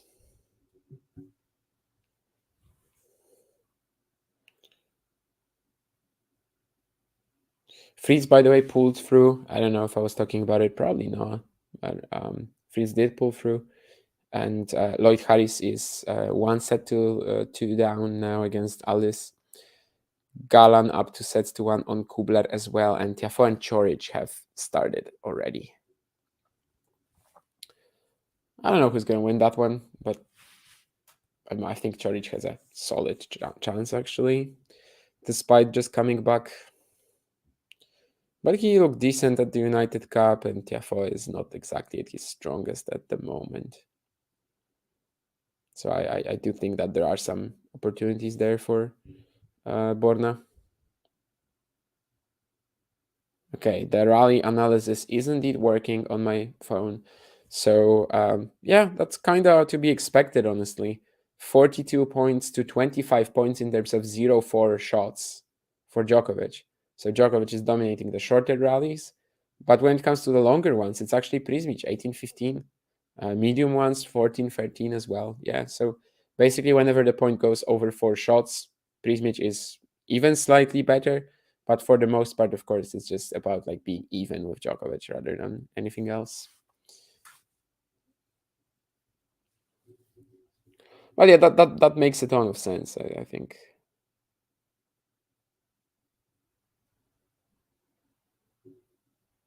Absolutely makes a ton of sense, yeah.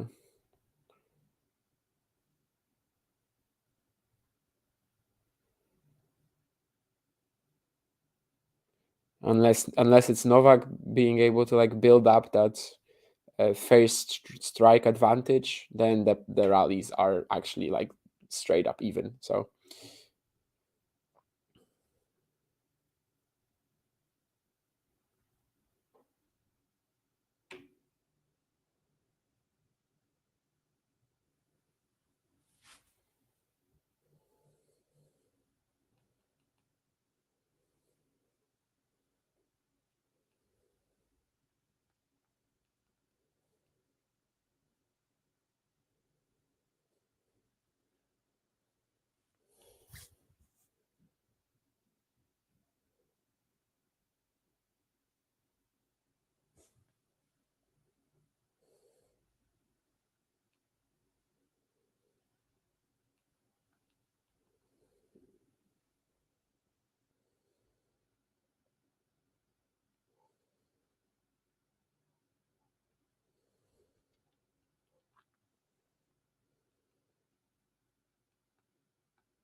and that's the break for Novak Djokovic as well. So the early lead is there in the third set. I guess that should allow him to just feel more comfortable.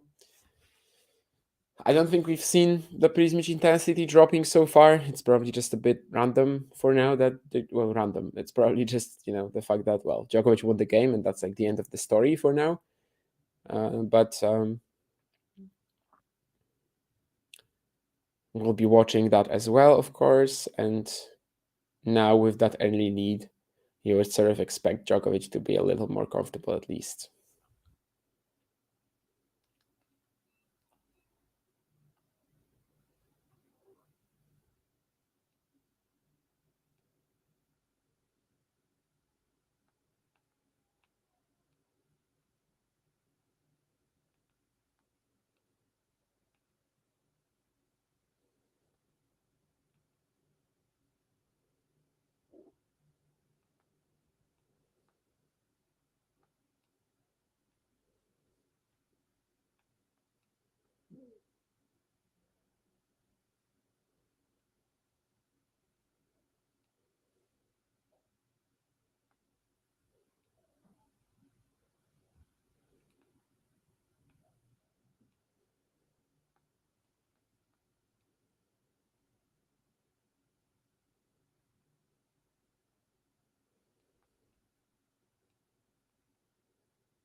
I feel like the Djokovic percentages on serve have been a little down recently as well. But of course, it's not really done enough for him to struggle on serve. Although I guess in the tiebreak he didn't get much for free, so it was a bit of a factor. In the actual set, probably no, given that there was just one break at the beginning of it, and after that he wasn't really threatened either. I think he just misses this shot as well. Nice for Prismic to forced him to hit this on the move, just force him to hit a pretty low margin thing. And yeah, he misses that cross here.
All right. I was just replying to someone. Anyway, I'm more tuned in right now. Tuned into tennis. Haha.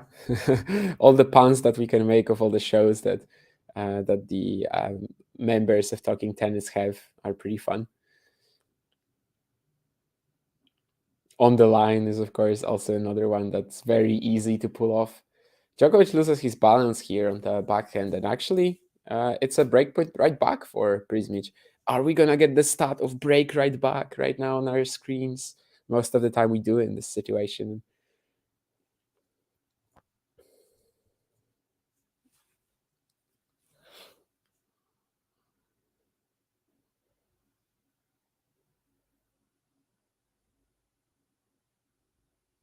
Well, we didn't, and anyway, it's a breakpoint for Dino now. So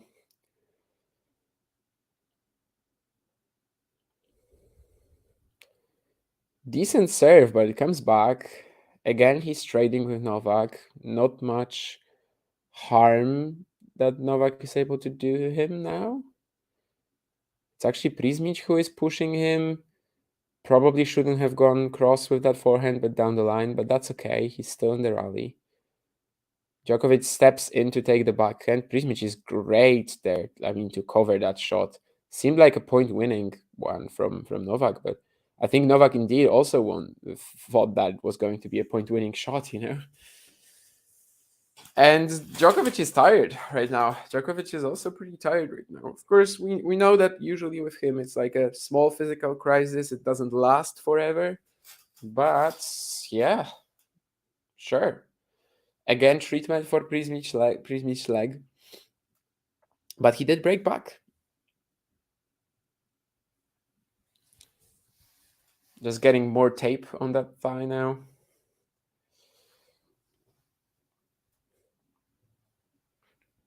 Novak looked a little exhausted indeed after that last rally. I think there was that one brief moment when Djokovic hit this great angle on the backhand cross, and he thought that the point was over. You know, he like stopped moving his feet. The split step wasn't there. Nothing was there anymore because he thought he won the point. But Prismic gets it back, and he gets it back like I'm not gonna say with interest, but he gets back a pretty deep, decent slice, and yeah, eventually ends up winning the point.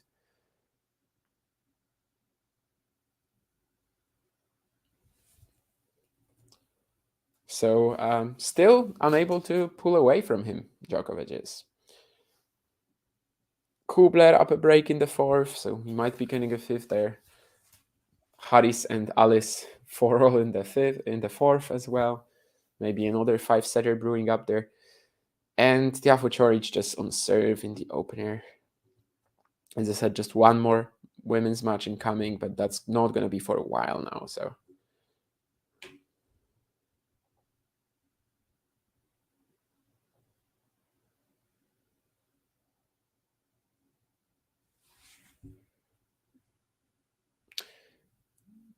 we also had the opinion that Igas Bakken is super underrated.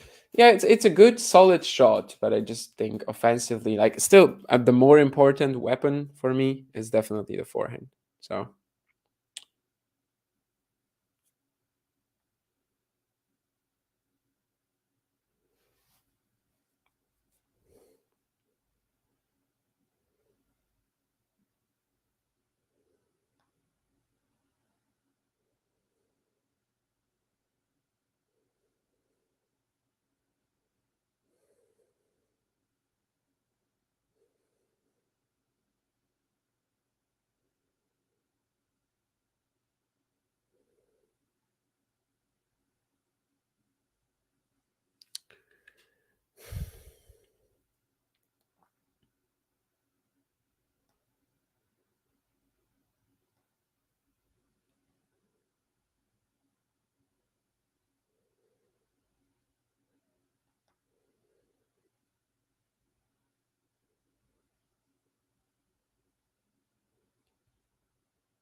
all right, what else was in the chat? Djokovic does seem to struggle most, at least in recent years, in early rounds nowadays against guys who kind of play similarly to him. Yeah, that's a fair point. I mean, Jared definitely falls into that. Ezo Kwako as well. So I do get that. Yeah. For the most part, it's usually like not them who are winning the match, but more so Djokovic, who's just pretty sloppy. I don't think that's actually the case here, right? I mean, Prismic is up there with the level. Like, Prismic is actually straight up battling against him and not losing. So at least not for now. So I think it's a little different, but yeah, I do get that absolutely. Novak needs to find his spot serving on first serve. Yeah, as I was talking about earlier, I think his percentages have gone down a little bit, and he's like not getting too many free points anymore.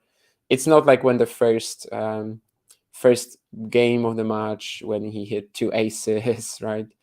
It's not exactly the same thing anymore. Hasn't been able to maintain that. Novak struggling to win cheap points on serve and not confident finding the corners in the rally. Yeah, just very hard for him to attack Prismic so far. Other way around as well, but that's, I guess, the bigger story, of course, that for Novak, it's just so tough to open up the court for himself. Prismic not doing what Novak would normally hope to see, which is overhitting or bailing out of the rally. Very PT. Prismic playing percentage tennis.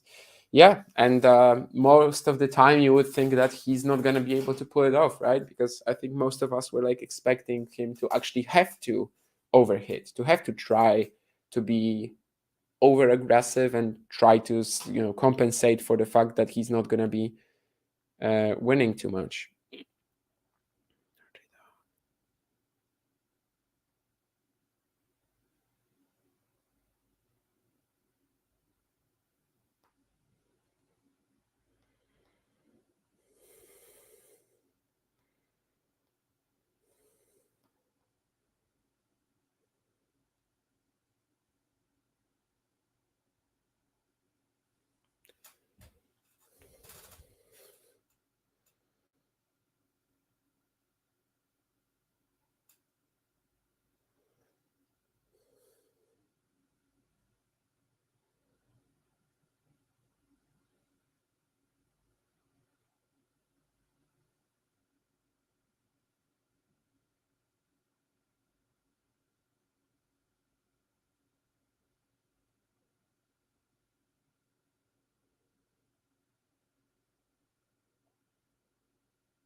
That's another good point for Prismic. Quick point and serve, 2-all. Still, Novak cannot find an advantage. I mean, when he did for a brief moment, it went right back to Prismic. The break was never consolidated. So yeah, this is turning into, of course, a much longer affair as well than what I was expecting. I think it's basically 2 hours 15 or something like that at this point in time, and the end is not really close to us at the moment. And also, by the way, Novak Djokovic will not win this slam without dropping a set, because sometimes the Federer and Nadal fans, it's funny, but they like to point out on Twitter that Djokovic has never won a slam without dropping a set, whereas Nadal and Federer have. Federer, I think, Wimbledon and the Australian Open 2007 and Wimbledon 2017. Nadal, of course, has done it at the French like 3 times. And basically, they like to point that out as some sort of an argument that Federer and Nadal are actually better in the GOAT race and etc. Yeah, it's dumb. It is dumb, but it's a bit of a meme now that, when Djokovic loses a set in the early round, we can say that, oh, so again he's not going to win a slam without dropping a set. Which, of course, recently it's been like a few close calls with that, and especially last year, Australia, Enzo Cuoco, second round, that tiebreak that he lost to him. Also, Jeddah at the US Open, the only player who took a set of him, and it was even a 2-set lead for the Serbian, but he still felt like it's very like the moment Novak raised his level, it was done. Spraying quite a lot on the forehand side as well, Novak now. I guess he is the one who sort of feels the pressure now to try to go for more, sometimes a little too much, which again puts the main question of the match, sort of it brings it down to whether Prismic is able to maintain this physically. So far, of course, no issues relating to that.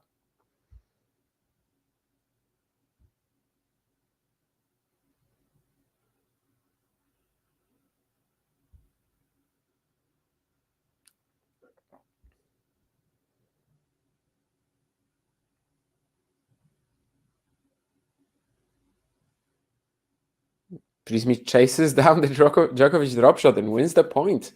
I guess a little too fancy there from Novak to try to go in the same direction. Prismic was already there, didn't even need to move. He taps the volley a little bit, and Djokovic can't control it. So 30-15 Prismic, and this is getting weird. This is getting into a direction that, of course, in terms of like entertainment, we do enjoy, but definitely in a direction we did not expect it to be going. And yeah, this isn't a Rune Djokovic match from the US Open, right? This isn't when Holger won the second set and then was cramping all the way until the end. He just didn't maintain the intensity at all. Prismic still, despite the thigh issue, Prismic is still up there. Prismic is out there fighting, and I cannot honestly say that since the beginning of the second set, Djokovic has been the better player. It's like straight up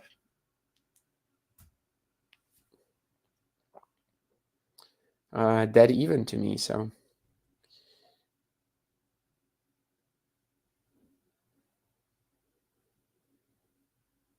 okay. Now he finally gets a 3-point. I think he also went for this second serve. 180 an hour. Kind of tells you how much he wanted that point for free. Indeed, he got it, which is of big help at the moment. 30-all.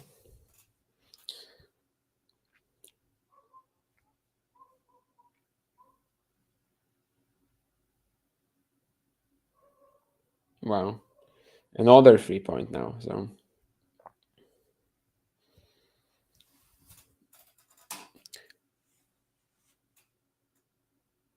yeah, when it comes to first serve return points won, in the first set, Prismic won only 8%. In the second, though, 38. In the third so far, 45, which is a big difference. And definitely it's been one of the difference makers. Since the first set, every single Djokovic game was routine. For Djokovic also, it was like jumping back and a little back and forth, since In the first set, he won about 40, then second set, 16, which, yeah, I mean, just 16% points won against the Prismic first serve. That's pretty awful for Novak and kind of tells you how he lost the set. And now he's at like 30 something as well again. And a double fault from Djokovic, although this time he wasn't trying to go for an 180 km/h serve. First double fault of the match as well for Novak. Prismic has had 5.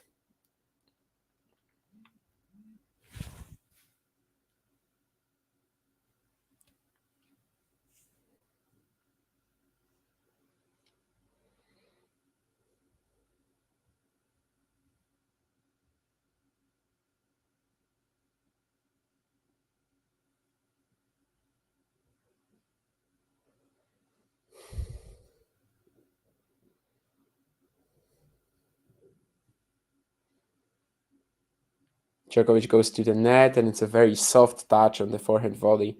Excellent. Game point, Djokovic.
That's another spectacular sort of scrambling point from Prismic.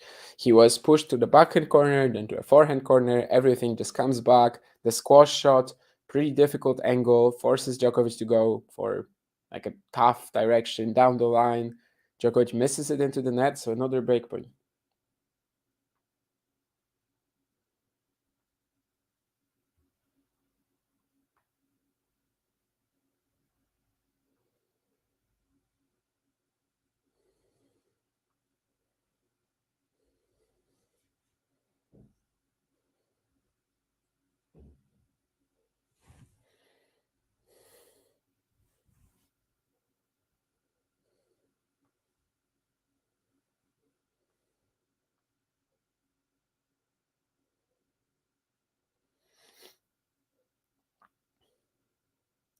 Oh yeah, that's very makeable. That's a very makeable return. It's gonna be deuce, but Prismic is definitely quite frustrated with missing that return, and I do get that.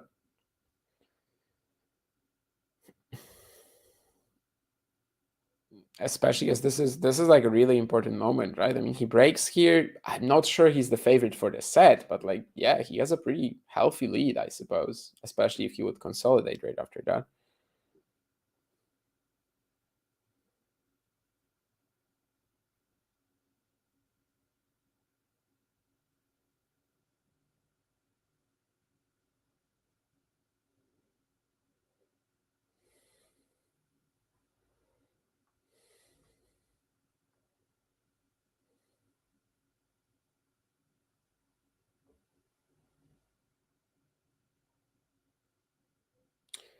That's cleaner. That's just a couple of big forehands in a row from Djokovic to clinch another quick point. As we were sort of establishing earlier, the short rallies are pretty much going Djokovic's favor like 67% of the time, and this is a good example. This is a good example why.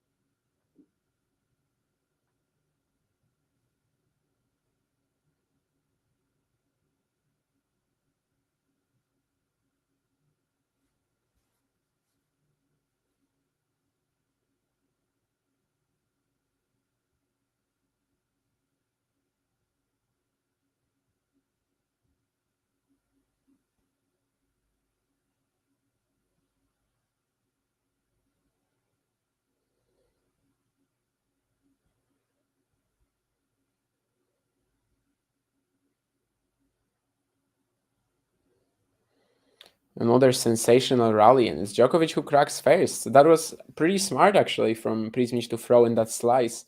It was shorter. It was a different, it was a change of pace, and Djokovic just mishits it. I mean, I think just two more steps forward, and his contact point would have been much cleaner. But yeah, I think it's the change up that Prismic introduced that forced this error essentially. 8 unforced errors on the forehand side already in the third set from Djokovic, and he's looking 37 right now. I don't know if this will actually continue, but he is looking 37 right now. 36? 36, right? 36. Yeah.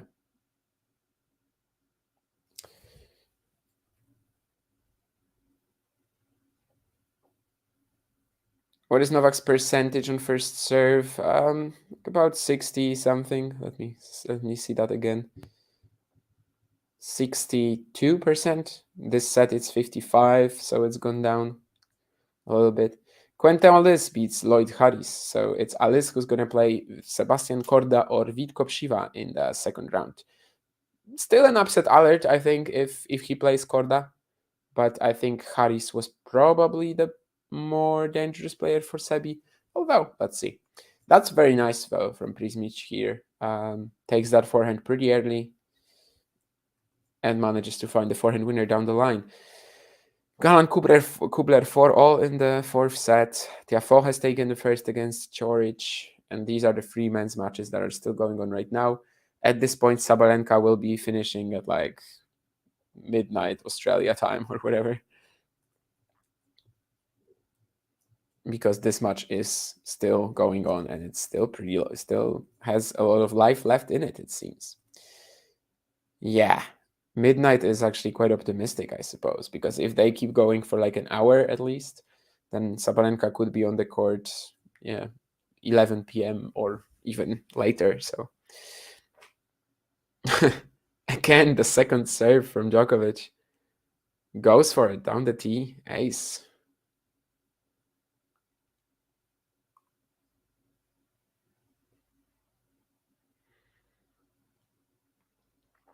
A bit more of that surfboat mode that appears often for Djokovic when he is in trouble, which of course is also one of the signs of a champion.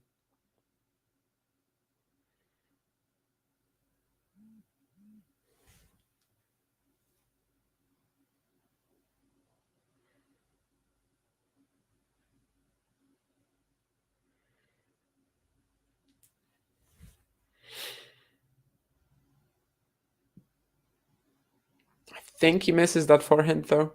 So yeah, whenever it's close, whenever it's Prismic having a break point, that's when Djokovic finds the big serves. But when he's up, kind of struggling to convert his chances here.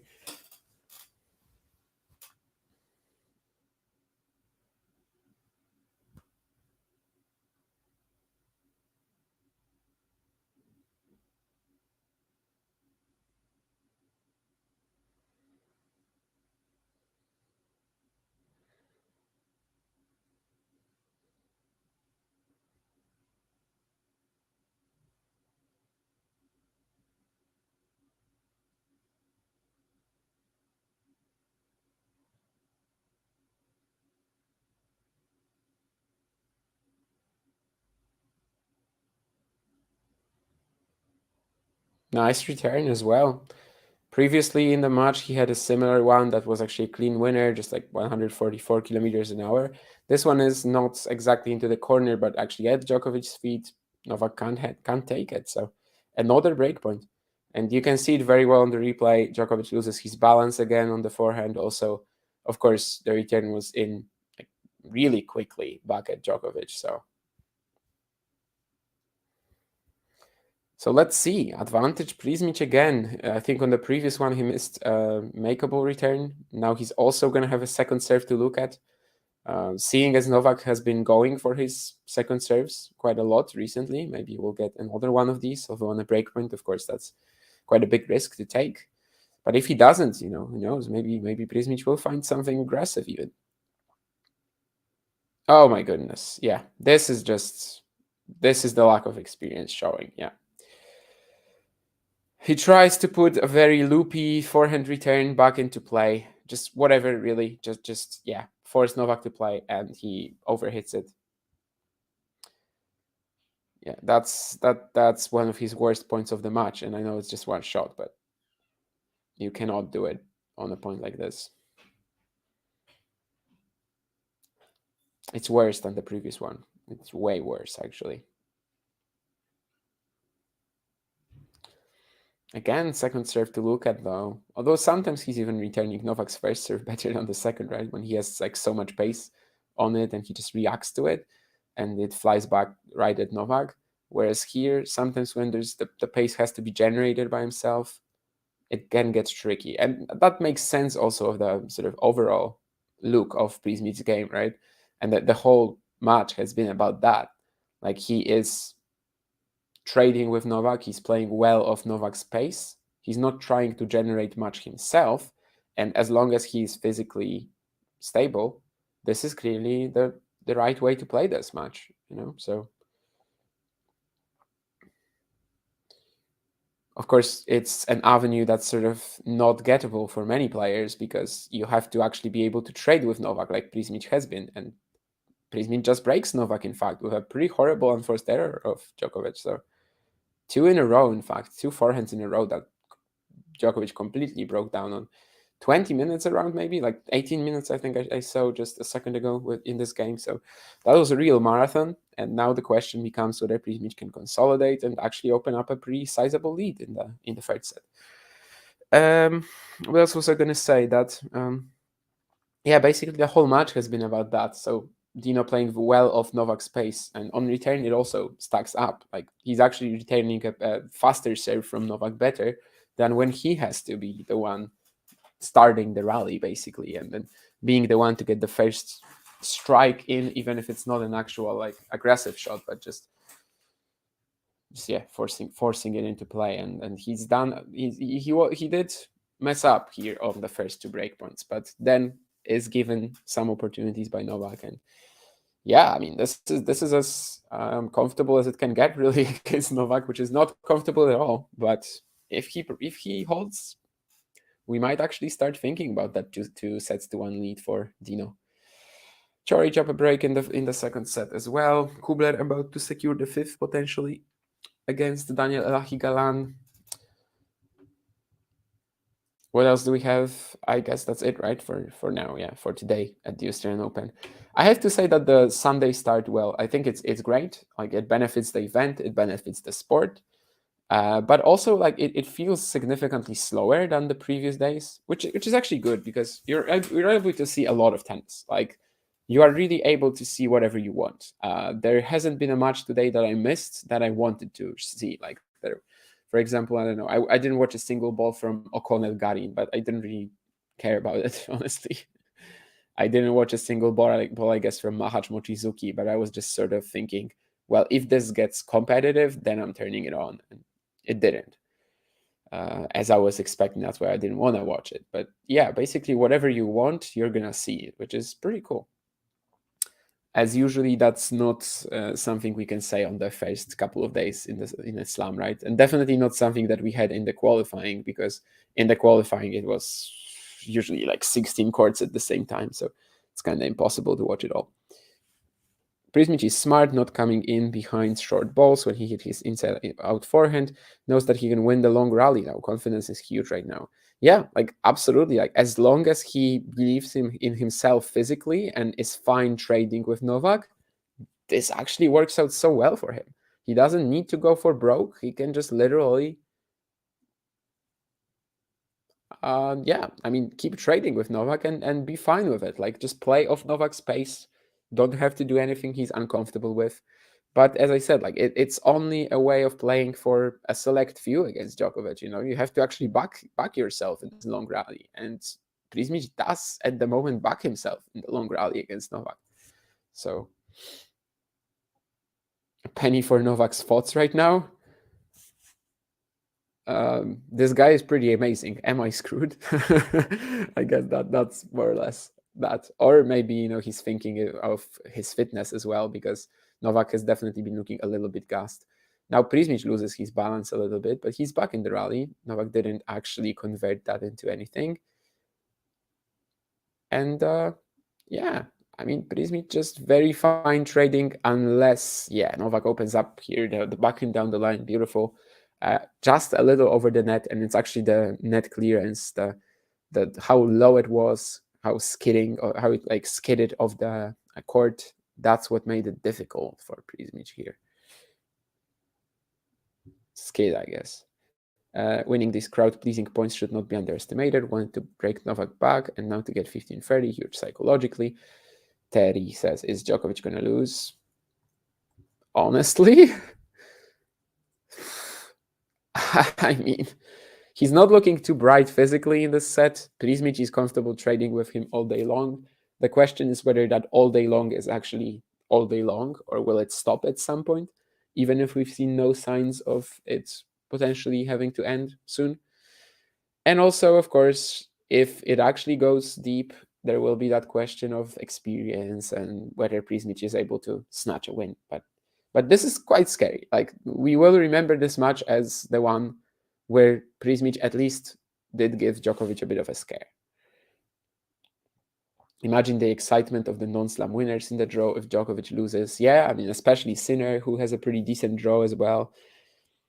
He would love it. And yeah, not having Alcaraz, Medvedev, or Djokovic in his half, that would be an amazing chance for Yannick. Tsitsipas, I guess, but I mean, I don't really trust him at the moment. Although it does seem like Djokovic will break back here. 15-40 down. Prismic.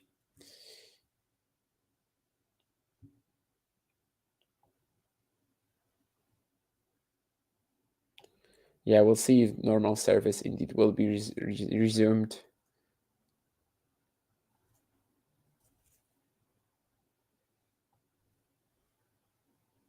There was no sound? Oh. That's weird. I don't know. I don't know why. But as Terry says, it's working now. That's fine then. I still haven't gotten to all the comments, but I'm going to do it in a second. Since the breakpoint is on, Prismic again just forcing Novak to generate, and goes back and down the line. What a shot.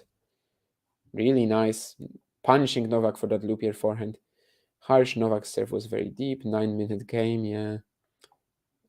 Exactly, Sean. For the excitement in this match, we definitely wanted Prismic to take that previous game. We'll see what's going to happen now.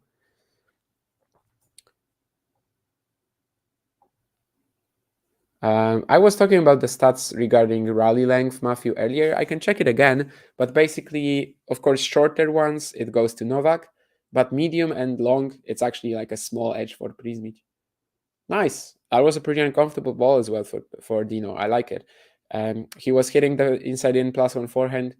I think it got like a little short from Novak and short enough to make it tricky, but he does it. I mean, 2 winners to save the 2 breakpoints. So pretty cool as well. Yeah, so recently the advantage in terms of longer rallies, so over 9 shots, has like skyrocketed for Prismic. It's 26-18 right now. It's still not enough to cover for the 0-4 shot rally advantage that Novak has. But basically, in the set that we have here, he is 8-4 in the long rallies, which is a massive lead to have against someone like Djokovic. It's just the fact that, the shorter rallies usually he doesn't win. But when the point goes long, he is generally stronger. Although this one he doesn't win. It's a breakpoint Djokovic again. Yeah, we don't know if Dino can close out. That's true. Novak didn't study the Prismic tape. I mean, I guess he was just expecting that Dino will have to like go for broke against him, which would be a fair estimate, right? I mean, we were all sort of thinking so.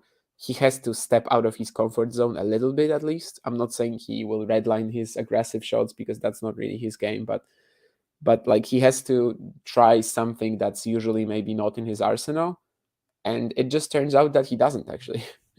It turns out that the guy is fully comfortable trading with Djokovic. And for, as I said, like for as long as the physicality holds up, that's the right way to play here. So I think maybe more so Djokovic will be surprised that he is holding up so well against him in all these long exchanges. But now a pretty cheap unforced error from Prismic, so we are back on serve.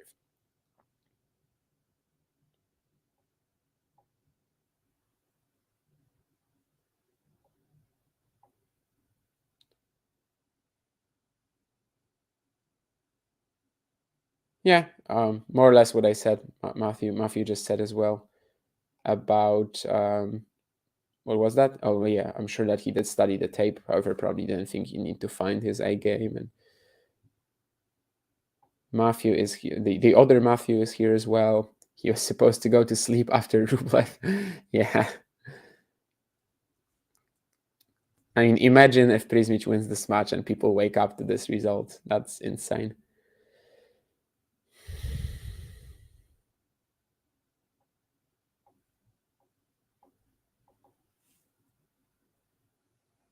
What? Matthew, did you really pick Prismic over Nola in your bracket? Like, surely that was wishful thinking, though, right? Maybe you were doing like an reverse bracket, when you were picking the guys who would lose and then see who is the biggest loser of the Australian Open or something.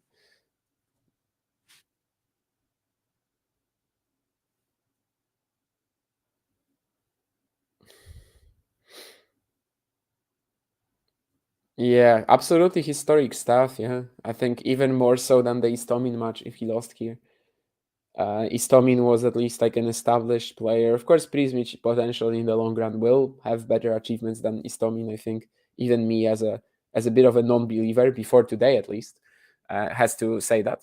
But even I have to say it. But being 18 as well and like announcing himself in that sort of a way on the big stage, I think that's even bigger, than the Istomin upset in 2017.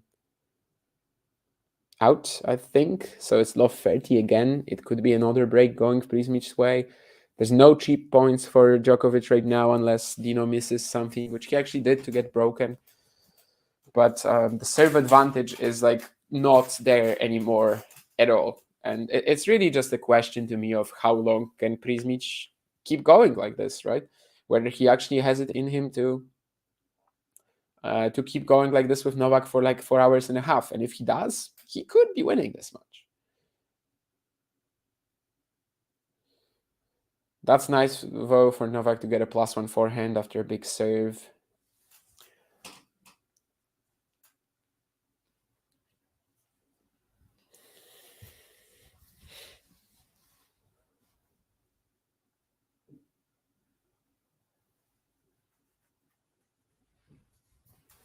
If Djokovic wins it, though, like that will be a seriously good fighting effort from him.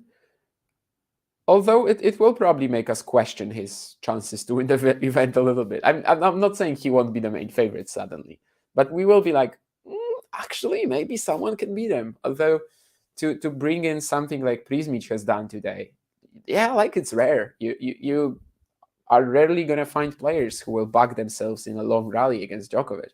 Like, who will it be? Medvedev, not always. Bautista, good, sure, but he needs to get to the fourth round, and he's also hitting like physical decline recently. 2 breakpoints anyway. That was a very poor backhand approach shot from Novak. To be honest, it wasn't like the most pleasant ball in the world, but still. Also a second serve, I think, or maybe it was a let, actually. Let me see. 15-40. Another big moment, I suppose. Although neither break this set, nor for Prismic nor for Djokovic, has been consolidated. A smash for Novak, and it is clean. He does hit it, just very straightforward. Just makes sure not to mess up. Not the biggest, not the most aggressive, but just makes sure to land it.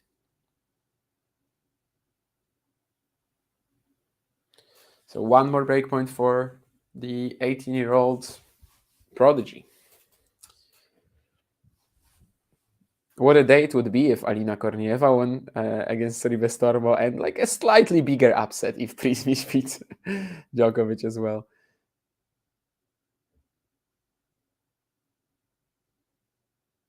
It's deuce, and as Djokovic hits a plus, just hits an ace down the tee, basically. Prismic is like wanting to see the challenge. I think Prismic has been spending a bit of time bothering with this. Like, he wants to see the close call, but of course it's never going to change a thing because it's literally the Hawkeye Live, and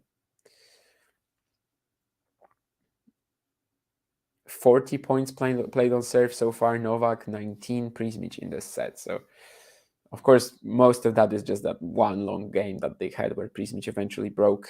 The question is whether he can break again here from deuce.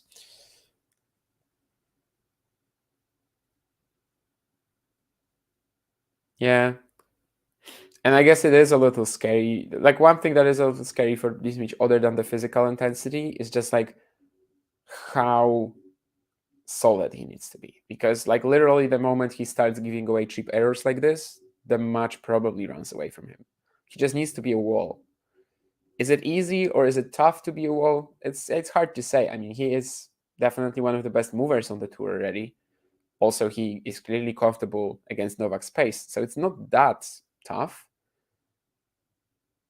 But I would still say that there is a certain amount of pressure that it applies. So when someone earlier in the chat said that Prismic should close out because he's like not redlining, he's just playing off Novak's pace.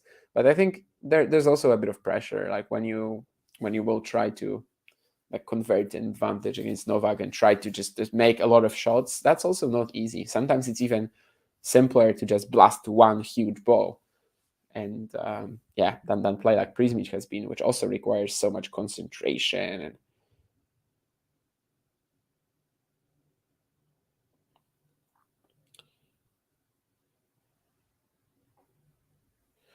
Novak serve down the tee is nowhere near the corner and out wide. Prismic returning it so well. Yeah, it was true 4 minutes ago, but he actually found that on the breakpoint, right? Which, again, is a bit of a sign of a champion. Nightmare for the serve, huge struggle every service game. Thank you, Matthew. Dziękuję, I suppose. Novak overhit the backhand to give 2 BPs. That is due to Prismic. Yup. Every point feels massive in these Novak games, so many deuce games. Do you folks think that Prismic is showing signs of mental and or physical fatigue at this stage? Not until like 2 minutes ago. Maybe this game there was a few weird shots. We have to sort of see if that gets maintained, that if that remains the case the next couple of minutes. But up until just a second ago, definitely not. I think the last maybe 5 minutes or so, he's given Djokovic a few cheaper errors, but we'll see if that continues. That's certainly something he just cannot afford. Playing Djokovic in this style, this sort of a way, he just cannot afford that. So it's a big test now for him because, of course, he had that 3-2 lead. He couldn't consolidate, and now suddenly it's 4-3. He has to hold here pretty much. And of course, getting cheap points is not going to be easy. He wins this one, though, and he was actually pretty proactive on it as well.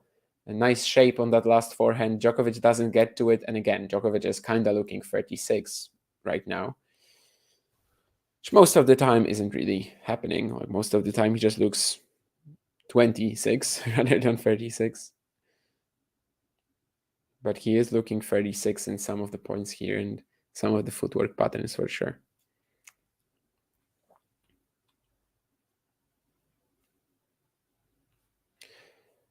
Well, I certainly wasn't expecting to be sitting here at 3 hours of the stream, basically, and still being in the third set and still sort of not knowing who was going to win this match. But of course, yeah, we might be looking at something historic if Prismic does it. This set feels uber crucial because, like, if Djokovic wins it, do you really think Prismic is going to go on for the next two? I don't know. Maybe if Novak like completely wilts physically, but it hasn't really happened for him in the past. I think when he's had physical crises like these, I think usually it's just a couple of games and then, well, maybe like a set like against Alcaraz at Wimbledon or the team match at the Australian Open 3 years ago, the final. But usually he bounces back from that. So I'm sort of not expecting this to be the last that we see Novak being like springy and fresh in this match. I'm expecting him to recover at some point. But for now, he doesn't have that intensity.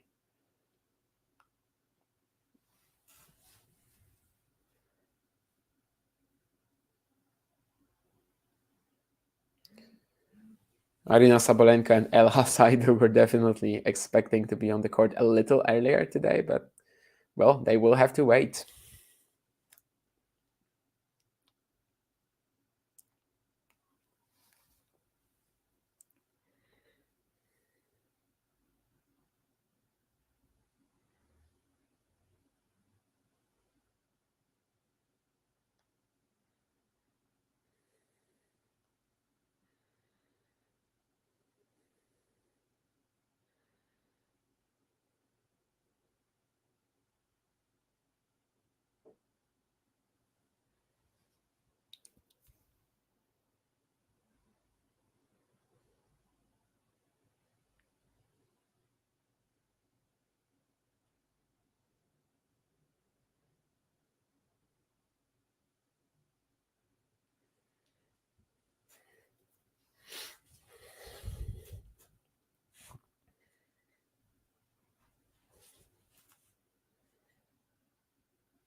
Pretty good forehand return from Novak. The question is how much will it give him, given that Prismic is there at every ball.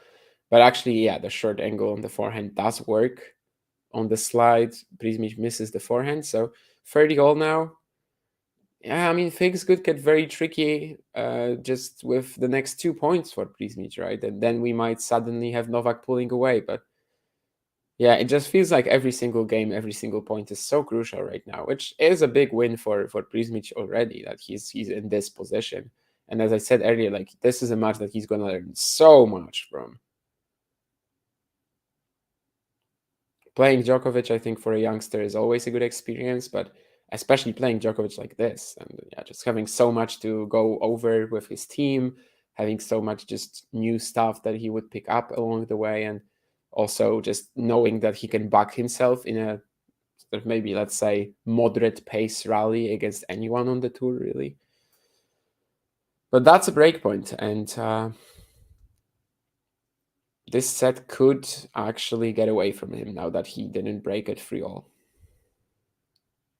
Serve is in, but it's not doing too much damage. So again, he's going to win. He's going to have to win it in rally. Novak with the inside out forehand, but it's just like getting it to the Prismic backhand. Nothing really. I wonder why Novak is playing through the Prismic backhand so much, but, well, maybe he's just going for the directions he feels most comfortable on. Djokovic approaches the net, and it's nowhere near perfect, but it's like Prismic doesn't get a fully clean contact on it. I also didn't really like the direction, although it was just like a little over the net, then probably it could have been a great shot.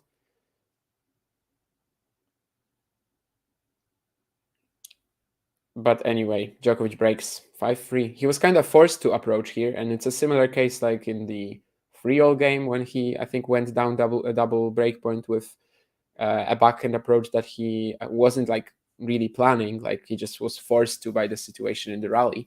He had it again here and definitely didn't play it perfect, but he does get the break 5-3 and could really use some, freedom here and just the safe feeling coming from the fact that he would be 2-1 up and sort of nowhere near that dangerous position anymore.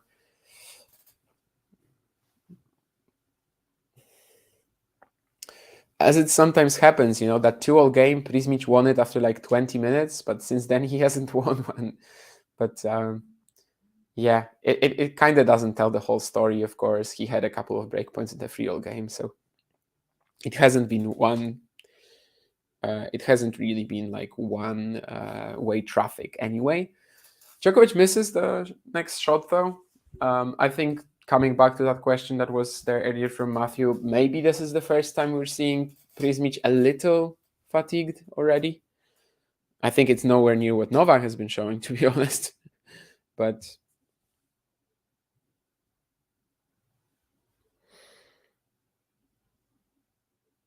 now that the momentum is with him, maybe Djokovic will recover from his physical woes. Pretty good counter from Prismic, but it's also back for Novak. Absorbed it really well and misses the forehand cross. So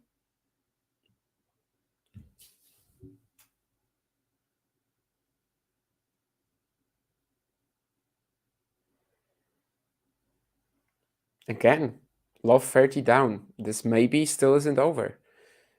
And it doesn't feel like the serving player is at any sort of a lead at the moment. It's like Kornieva Soribes Tormo earlier today, where I think Sara eventually ended up at lower than 50% points won on serve. Alina just barely over. So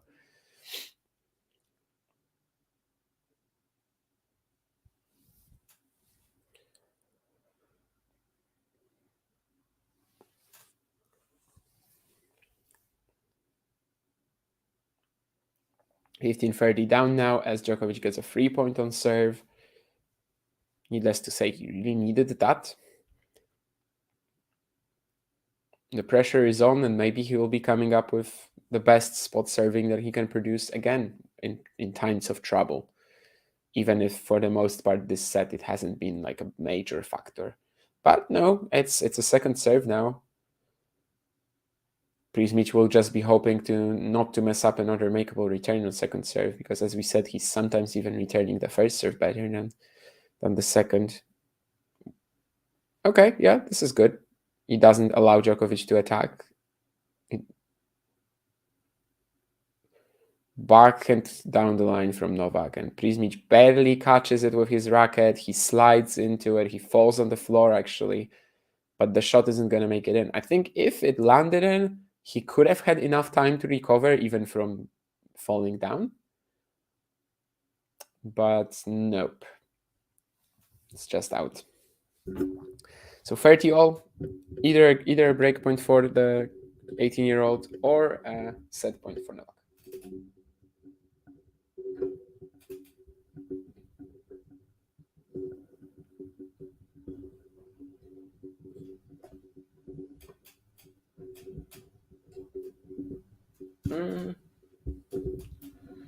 My microphone construction is falling off a little bit.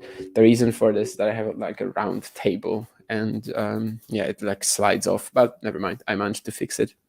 Hopefully it didn't have like any weird noises. Anyway, 30-all, second serve again. I know Prismic isn't going to attack it, but at least it forces a long rally, which he's been like more comfortable in this match. So it's still an advantage of sorts, at least.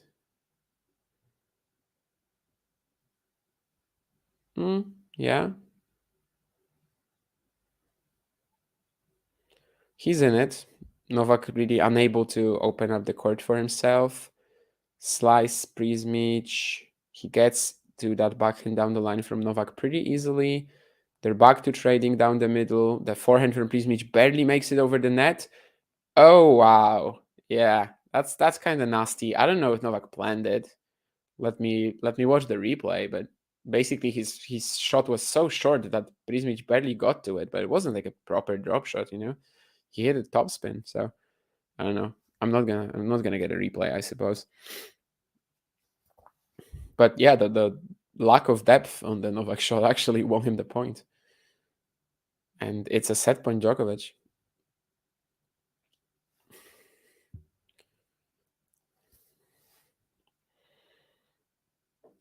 I think we're just about to hit the 3-hour mark as well.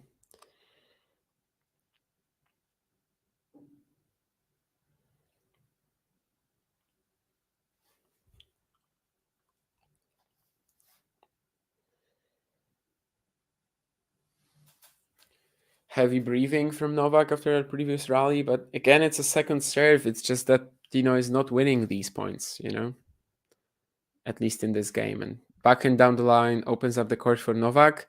Prismic is chasing everything down though, but it's definitely Novak with the edge.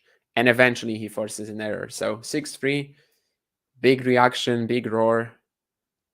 2-1, Novak. You haven't won the match. You haven't won the match yet, Novak. It's best of 3 format. You didn't know? No. I think he knew. 3 hours anyway.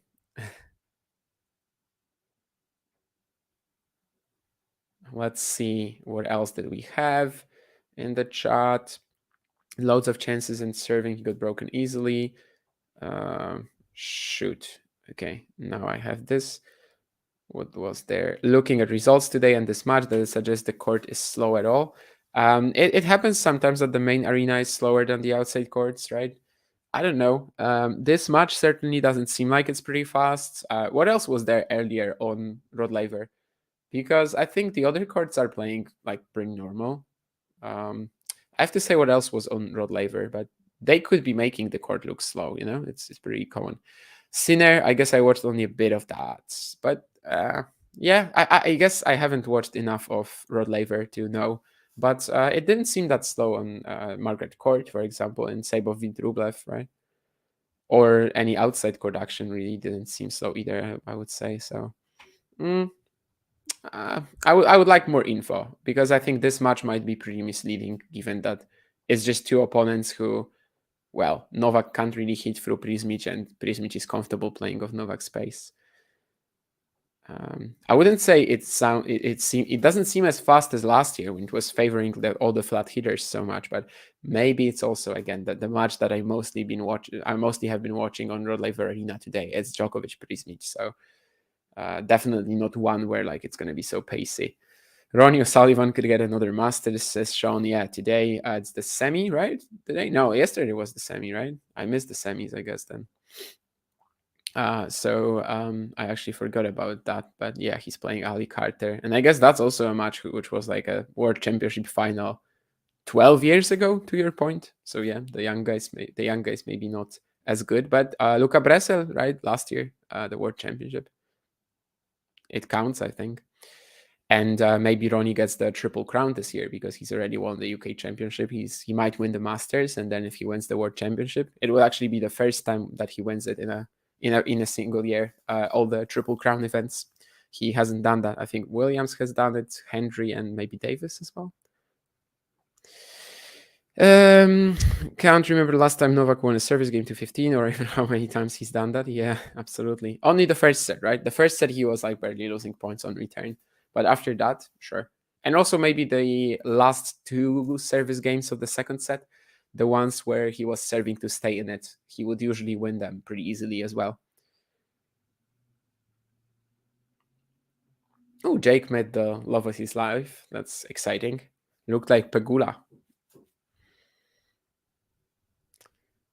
Probably not Jessie then, although she did not play today, I think so.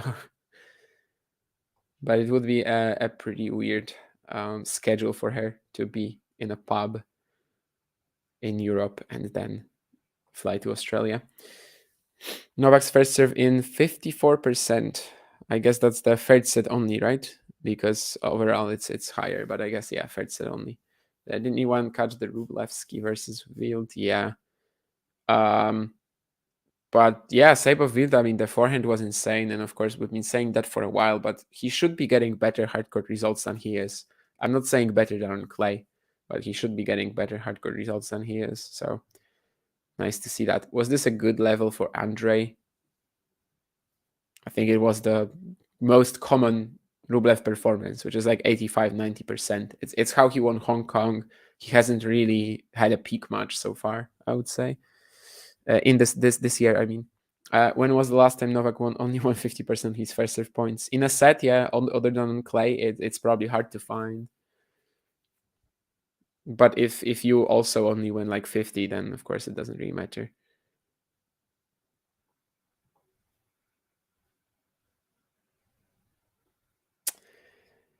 Anyway, we'll be starting this fourth set soon. Do we expect Djokovic to just pull away? Probably, but this match has been subverting our expectations quite a lot, so hopefully it's not over yet.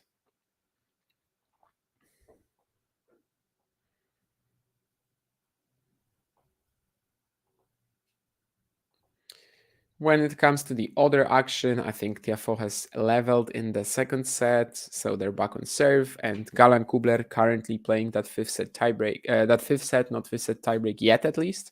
Kubler 3-1 up with a break, but Galan looks like he's gonna clinch a game here. And of course, as I said, there's still going to be Sabalenka, Ella Seidel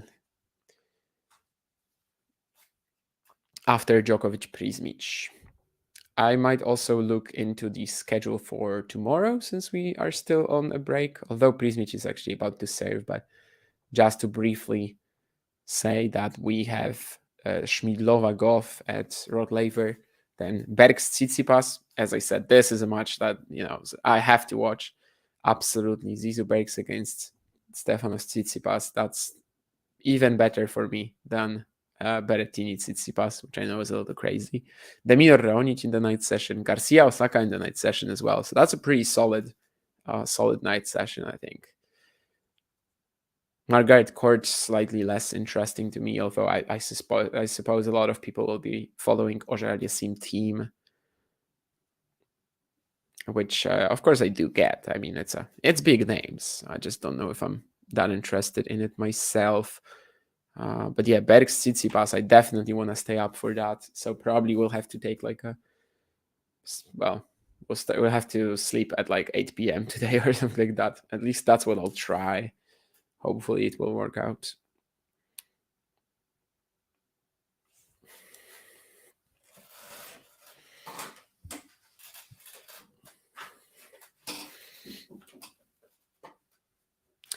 All right, let's see if Dino Prismic can hold for the first time since what has felt like forever. I mean, it was probably for 2-all in the third, right? That was his last hold. So of course it's only been like 2 breaks, but because of the length of the Novak service games and how easily Prismic dropped his twice, I guess it kind of feels different. It's been a long while, but it's actually been just 2 games. It's just that the ones on the Novak serve were so long.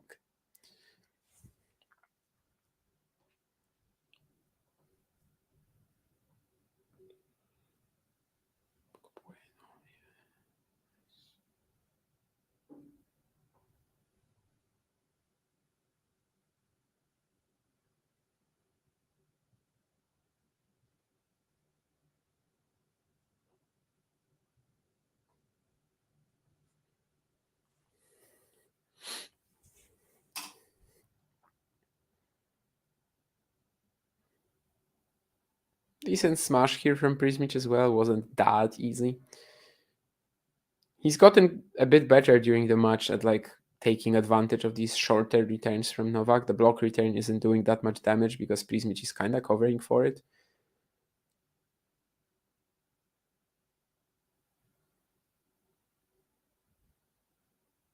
Yeah, tries to go back and down the line here. I wonder if we're already starting to see some fatigue. Probably you already saw it in like the, I don't know, 7th, 8th game of the third set. It's not massive yet for Prismic, but it does make me question if he is able to win this match in 5. I mean, at this point, of course, Novak comes back to being the overwhelming favorite. But it is a big workout. It is a big workout for Djokovic in the first round. Second round, I think for either of these players, of course. Okay, nice for Prismic to make this +1 forehand. Wasn't the easiest in the world. Actually, a good one as well that he didn't go just for the corner. It was fine to just blast it, let's say, between the middle of the court and also the doubles alley, like in the middle of it, and it was fine. It was definitely enough, but definitely it was also tempting to go for that corner, which would have been a much more risky, lower margin shot. What was I talking about? Yeah, the fact that Popyrin or Polmans are the next rival for Djokovic or Prismic. Very different matchup, whoever it is, really. Polmans, I guess, would hope to be playing, if it's Novak, would hope to be playing against Djokovic, sort of similar like Prismic, but he just can't play like that to that efficiency. And Popyrin, of course, a very different style. Will be hoping to blast Novak off the court, but it's actually less effective, I suppose.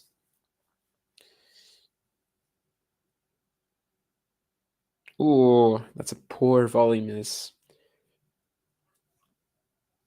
Coming in after that pretty decent approach, actually. He got a put away volley, more or less. It wasn't super simple, but just to get it back into the court wouldn't have been that tough. I guess looking at the replay, he was also still pretty far away from the net, so maybe a bit of an issue with the timing there as well. And the timing not of his volley, but the timing of his approach, the timing of his run up. Anyway, breakpoint for Djokovic, and this could be where the match kind of runs away from him. We'll see. From Prismic, I mean. The Novak train is speeding up or not? Could be. He is definitely in control with the forehand, but Prismic, again, some elite movement. This smash should be too easy, though. Oh, actually, Novak messes it up a little bit, but Prismic cannot quite put it back into play. It was a little messy from Novak, but he does get that point, and he does get the game as well. So he's now up a break in the fourth set. It feels so weird to me because it's literally Sunday morning and I'm already watching a slam. And I guess with Roland Garros, it doesn't feel like it because at least it's like later in the day, right? Whereas today, I'm a little like, really? I'm watching a slam main draw match right now? Of course, the Roland Garros would be starting right around now. But of course, I've been watching tennis for the past, watching tennis / sleeping for the past 11 hours. So it's kind of like, like a new experience, I suppose. The first day of a slam, which started like if you live in Europe, it started at 1 a.m. If you live in my European time zone, of course, there are multiple time zones in Europe. If you live in Central Europe, more or less. Coric only second set against Tiafoe. That match will also go on for a long while, maybe. Tiafoe serving to stay in the set at present. There's also Kubler, who is 4-2 up right now, and we shall see.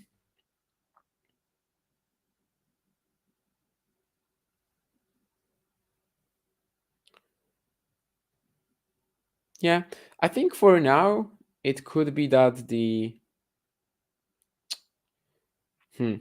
I'm thinking that for now, it could be like Prismic has a bit of a Coric-like ceiling. Once he develops like at least one kill shot off the ground, then maybe it will go up. Although he is moving better like Coric, but moving better than Coric for sure. So, but there are some similarities, I think. And it's a fantastic ceiling to have at the age of 18,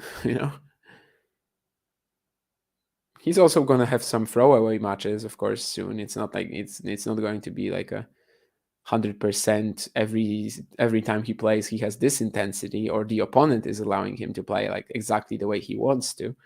It could be like a Damir Jumhur in Istanbul last year, which was one of the messiest, funniest at the same time matches I've seen. But yeah, now maybe the disparity in terms of their serves is sort of coming into play a little bit more as well. It's been a while since Prismic won an easy point on his own serve, and of course that's also an area of your game that you can kinda, well, not easily, but you can definitely improve if you're 18 and already this good. So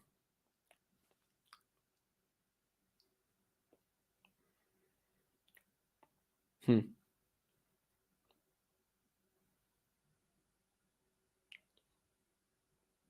The Australian Open organizers apparently said something like, "We are listening to feedback from the players and fans and are excited to deliver a solution to minimize late finishes while continue to provide a fair and equitable schedule on the stadium courts." And people are already complaining about that because, well, the matches like Sabalenka will start at like after 11 p.m. But well, can you really plan for Djokovic to be playing with Prismic for at least 3.5 hours? Well, I guess you have to always plan for it because it's a best of 5 match. Maybe starting the night session at 9 a.m. isn't particularly like it is a little late, I suppose, for Melbourne time. But of course, they also wanna have it like be fine for the audiences in Europe as well. But like an 8 a.m. start Europe time would be probably a bit more suitable and would avoid that issue. However, I generally think that at the slams it's not a big problem because you have the day off. So if you have the day off after your matches, then it doesn't really matter that it can last to like 2 a.m. I mean, it does because it kind of ruins your sleep schedule. We are struggling with our sleep schedule, but the players are, it's like super important for them to get a good sleep in. I recently heard a Jakub Menšik interview where he was talking about it that like one of his resolutions for New Year's is to sleep better, and it makes sense. The lack of sleep before a match can really ruin you. And I guess Carlos Alcaraz was a good example of that at Roland Garros, right? When he was so nervous, so anxious about that Djokovic clash that he barely slept through the night.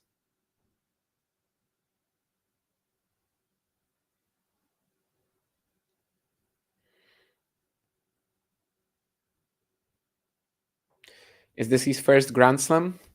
Absolutely, yeah. By the time U.S. Open was there in August, he was winning his first challenger in Banja Luka, and now was the first one he made on his ranking. Of course, he did qualify and is now playing a pretty awesome match against the world number one, even if it seems like it's going to end pretty soon, as that's a pretty good volley as well from Novak.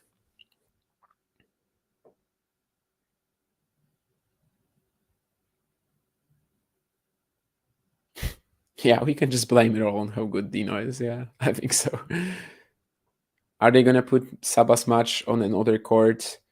I doubt it. I think that's the last thing that they want to do because what about the ticket holders, right? Yeah. Not right now it hasn't been moved, and I think that's not gonna work because on Margaret Court you still have Tiafo Choric playing, and the other arenas are of course much smaller. And yeah, I mean it's impossible simply because of the people who bought the tickets. I mean it is possible, but it would require some refunds or something. And that's not something that the Australian Open will be willing to do. Yeah, yeah. Dino had a chance to pass there, but it wasn't. It was a very tricky ball. Still, I mean, he was so far out of the court. It's not easy to make it at all. Novak with another solid point. Prismic chases down the drop shot, tracks down the drop shot, but he has to lift it into the air, and Djokovic just clinches the point with ease. That's better though. Plus one easily taken advantage of by Prismic. Dino was still qualifying for challengers a year or so ago. Yeah, actually, he finished the 2022 season on like a huge ITF win streak, and then started the year 208 Rush quarterfinals from qualies. Basically, his like biggest asset last year, other than the 2 ATP runs, was making the quarters in like every challenger he played for a while at least. And of course, then he actually won one in Banja Luka as well. All the main tour experiences were really good. He was, I think he made it through the qualifying in Banja Luka. Then he made the semis in Umag, of course, and then he also made the quarters in Stockholm. And I also believe that this was like his only 3 ATP Tour events last year. He also had one in 2022, but he wasn't like ready yet. I think he retired against Zapata Miralles actually in Umag.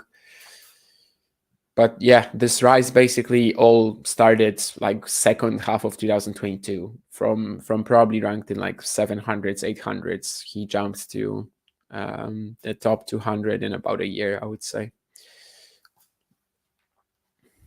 Will he break the top 100 this year? It's certainly quite possible, especially as whenever we have him on the main tour, he seems to hold up really well. And now with the increased points in ATP Tour events round by round, it does seem like there should be a bit of an opportunity for Prismic there. Challenger quarterfinals, making them consecutively, like it's not going to give you all that much anymore. You gotta basically be winning or making the finals at these events to gain serious points. Another break. I think Prismic is indeed feeling the fatigue, sort of rushing the net here a bit out of nowhere. He's not backing himself in a rally against Novak anymore, and this is probably where we see Novak pull away. But it's been a fun ride anyway. Of course, no one expected Prismic to be out there for 3.5 hours. So, and as I said earlier, like whatever really happens. So, whatever happens from like what was the scoreline then? I think maybe after the second set or even middle of the second set, like whatever happens, this is a great experience from him. He's gonna learn a lot from that. Yeah, I agree with you, Terry, that if you're planning for something, you cannot really be thinking as like, no, this match cannot go 5, for example. Like you have to plan for everything to be 4 hours, which is basically telling us that the night session starts too late. And yeah, see you, Terry.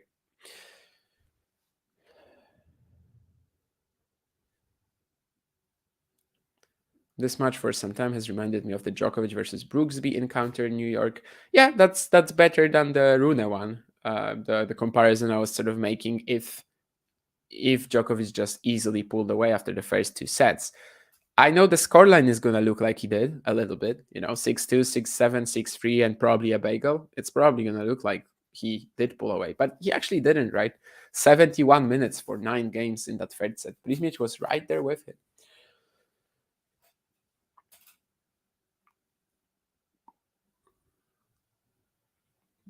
It's only really now that we are back into like a pretty straightforward cruising mode for the world number 1.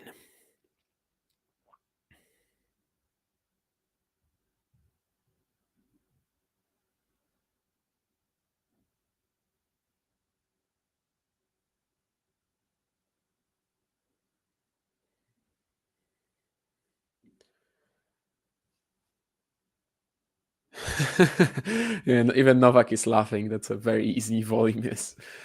But at this point, of course, he's much more relaxed as well. A couple of games ago, he would have been so angry at himself if he missed that. But right now that the scoreline is pretty, it looks like he's cruising to victory. He feels more comfortable. He feels more relaxed, and he's just able to laugh it off. But yeah, it was a pretty bad one. 15-all.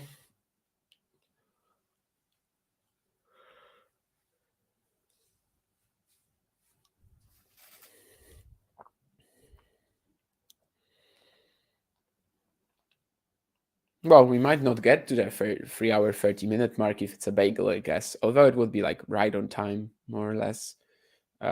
It's 30:15. It's 3 hours 23 minutes on the clock.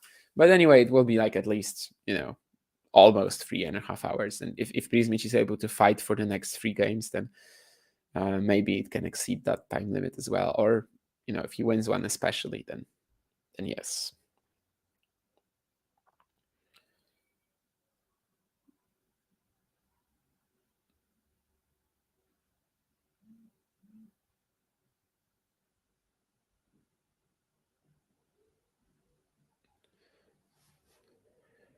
And the funny thing is that the people waking up to this result at first will probably, oh, that's nasty. I mean, that's a six stop volley. That's one of the best ones I've seen this week, at least.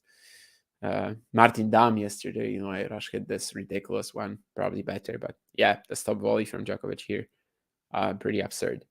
And I was trying to say that the people waking up to this result, if they don't look at the time that each set took, they're probably going to think, okay, so like Prismic pushed him for a set and then it was over. But well, I hope that they will learn either from like the highlights or from Twitter or whenever, or from their friends telling them that actually it wasn't the case, that the third set was uber competitive. It's just right now that Djokovic is just speeding towards the finish line for love in the fourth set. And now, basically, this is probably where we see if Prismic has it in him to avoid the bagel. Djokovic changing his racket.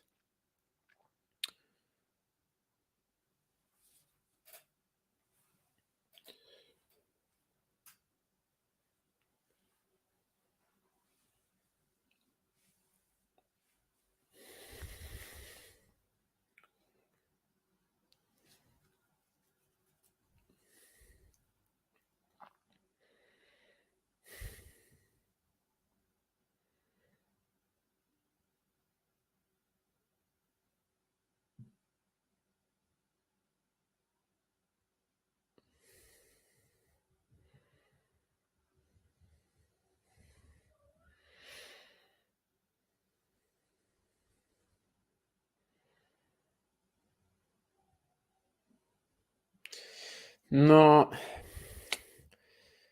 yeah, this might be a bagel. This is a love 15 situation. This is definitely where we started considering it. I mean, I honestly was considering it too love, probably because that's how much momentum it seems that Djokovic has at the moment. He has also won the last 8 games, right? So yeah, it's been a while since Prismic got onto the managed to get a game.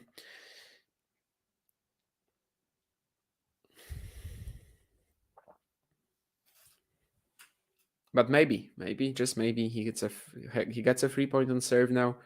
The sliced return from Djokovic almost making it into the court, but not really. So now we're basically fighting for that, it seems. Avoid the bagel. And who knows? I mean, maybe an opportunity will pop up, but no, it's just a very different version of Novak right now. It's a comfortable, relaxed, no signs of fatigue, serving better, hitting with maybe even more aggression. Prismic also seems to have gone like dipped physically quite a lot. Another double fault now, 15:30. It looks like we will be over the 3 hours and 30 minute mark, but if it is indeed the bagel, then it's just gonna be briefly, really, like just barely over that. But yeah, I mean, we were saying that 5 games was gonna be a good target for Dino earlier tonight on the Marojan Cilic stream with Vansh, and it was actually 8. It's actually 11, right? No, 12. Sorry for now. Yeah, 12. Forgot about the tiebreak for some reason. I just counted 6 in the second set, but yeah, 12 games. Ace from Prismic. He doesn't really get many of these. I think it's been a while. I mean, 5 in the entire match, but 3 hours and 30 minutes. Worth noting though that Djokovic probably was serving on like a lot more points, given that all the longer games were happening on the Djokovic serve. Then again, Djokovic has also had some routine holds in the first and fourth set, so maybe it's more even than I would think.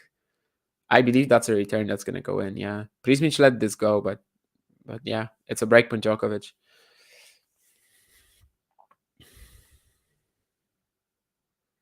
Forehand cross, superb depth, angle, everything. Prismic actually hit a similar winner earlier.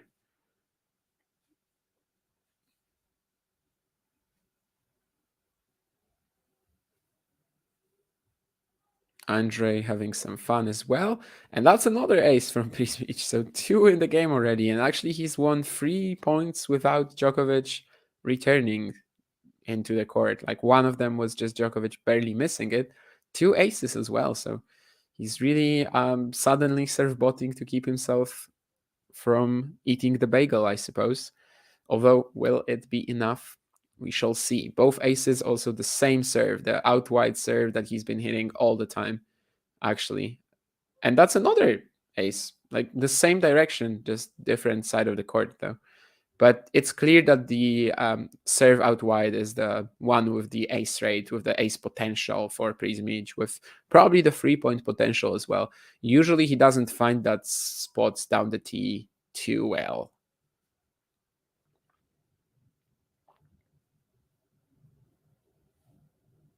Again, out wide, he has an easy +1 forehand and he finishes it. So yeah, 4-1. Nice for Dino. Definitely not to get bageled here. He deserves it, I suppose. And yep, 10 straight games would be impressive, Sean. Yes, would be, but he's not going to get that.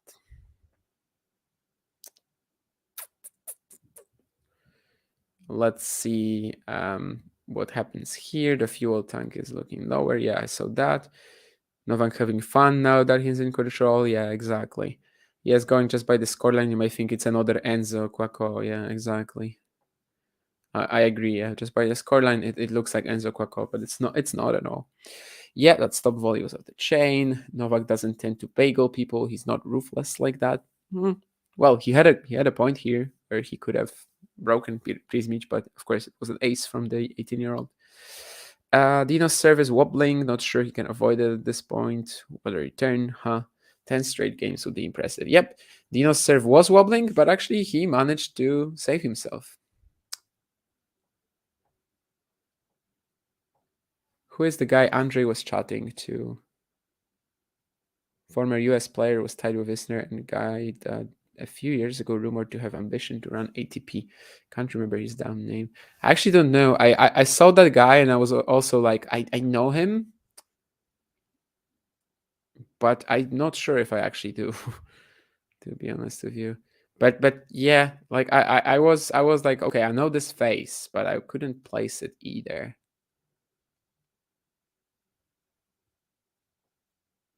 The only sort of person that I was thinking of was Justin Gimelstob, but I don't know if it's him. Like he looks remotely like Justin Gimelstob. I think it could be him. The former Isner coach. You say that he was tight with Isner, so it could be. Also, Justin Gimelstob is of course the person who sort of introduced the lucky loser draw at slams, because back at Wimbledon in the 2000s, he retired from his final qualifying round because he was certain he was going to get in as a lucky loser, because back then it wasn't a draw, it was like just literally the highest ranked player in who lost in the final qualifying round. So he got in, and I think he even made the third round, which made this case very public. He was actually injured, but like he knew that he was going to be fine for the main draw, that it's just like a brief issue, didn't want to play with it really, and that's why right now we have the lucky loser draw. I don't know if it was him though. Oh, Matthew says that yes. So yeah, I haven't seen him in a while, so I wasn't sure. But when you said Isner, then it clicked for me.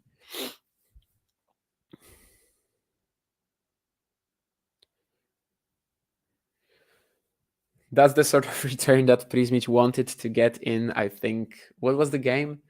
Was it 3-all in the? No, it was maybe 2-all in the third.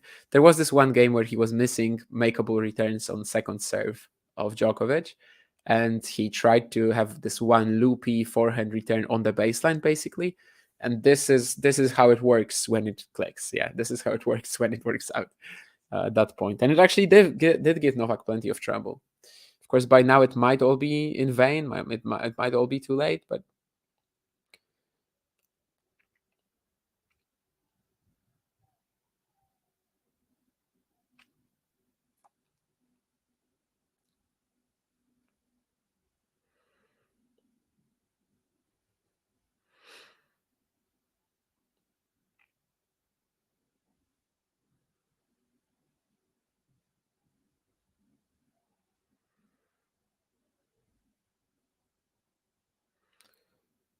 Now Prismic is in control. That was really nice, by the way. Delaying the stroke to see where Novak goes, and then just casually putting it back into the side of the court that Djokovic is not at.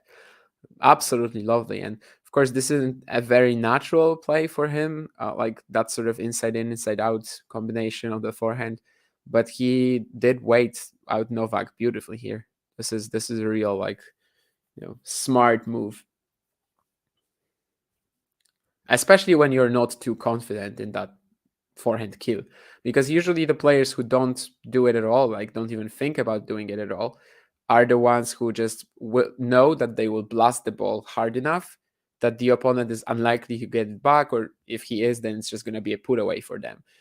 Prismic sort of has to think here and comes up with a beautiful tactic.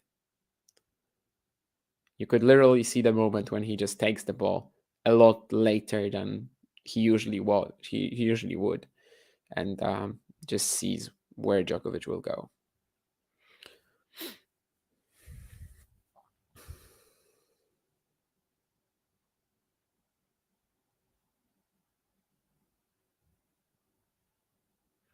Now the trading backhands cross. I mean, suddenly, if Prismic gets 2 breakpoints here, but who knows? Backhand down the line from Prismic. Can't really take advantage of what he built up for himself, but eventually he gets the error from Djokovic, and I guess there's like a sudden new motivation flying in for Prismic. He is looking like, again, a little more springy and sort of just, fresher right now. I guess it's winning that one game that gave him that boost. I'm not saying he is close to turning the set around, but one break here, one hold, and suddenly we are just like 4-3, one break away from getting back to level terms. Maybe this set can also get pretty interesting still. Now that would be a shock to people who woke up. For example, Terry's at CU, right? At I think 3-love in this set. So let's imagine that Prismic wins the 4th set, and then Terry wakes up and sees it. That would be hilarious as well. Nah, can't get to that backhand +1 from Djokovic though. I think earlier in the match he probably would have caught it, but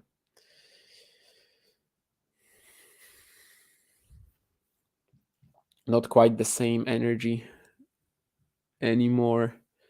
4-1, 30, 40, one more breakpoint, and this is like, last call. This is the last moment when you can really get back into the match if you're Prismic here. 5 minutes on the clock in this game already, which is pretty funny because we've only played 5 points. But I think there was a bit of a break with like the system not working again, and also Djokovic bouncing the ball, lots of longer exchanges. Oh, it's a dead net court from the 18-year-old who breaks. It's still one break behind, but if he holds here, maybe. Definitely needs a hold here to have a chance of surviving.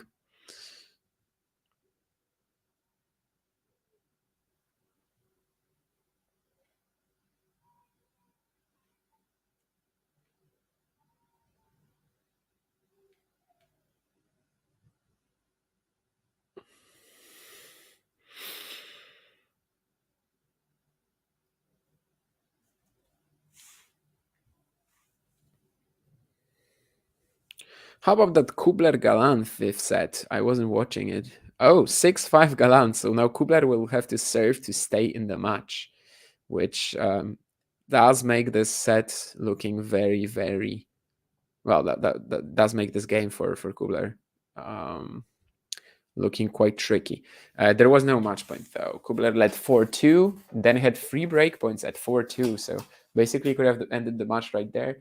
Lost the game, and now only if he serves out the next game, it's going to be the 5th set tiebreak, which of course is to 10 points, which, as we know, one of the players will probably forget about. Frances Tiafoe 2 sets to love up on Borna Coric. It seems like the second set was very tight of Fervo, one that sort of potentially can be like defining for the result, because Coric did miss 2 set points. And I guess that's it from other results, as of course we only have 3 men's matches going on right now, and Sabalenka's idol is still waiting to enter the court. Which, if Prismic somehow turns it around and gets this to the 5th, then of course that match would go really, really late.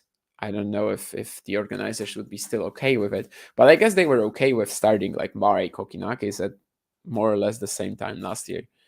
And then, of course, the match lasted until forever, but it was like 6 p.m. in Europe, I think, when Mare Kokinakis finished. And then in 6 or 7 hours, in 7 hours, I think, in Europe, again, I mean my time zone, Central Europe, when Mare Kokinakis finished, and I think in 7 hours play was starting again. So that was absolutely crazy that year.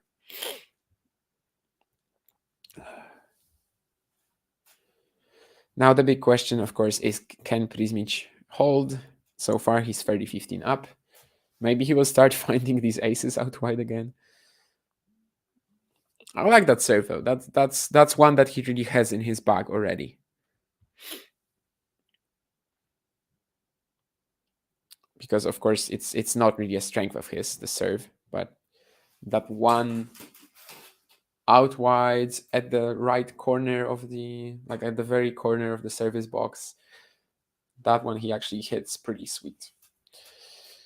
First serve percentage this set, Prismic at 80, but of course it's not like huge first serve. But Djokovic is down to 44.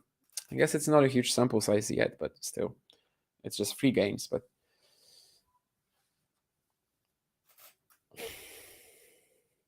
for Prismic, it's basically 4. I think that's a let, I would assume.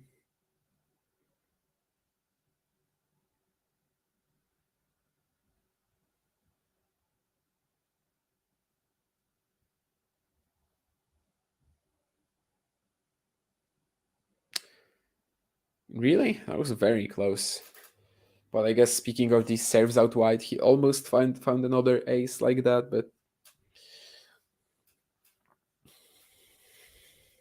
oh wow. Dino forgot it's the 40-15 point still. I think he was already serving for the 40-30 point. He basically found the very corner of the service box, but of the other service box. Well, it happens sometimes.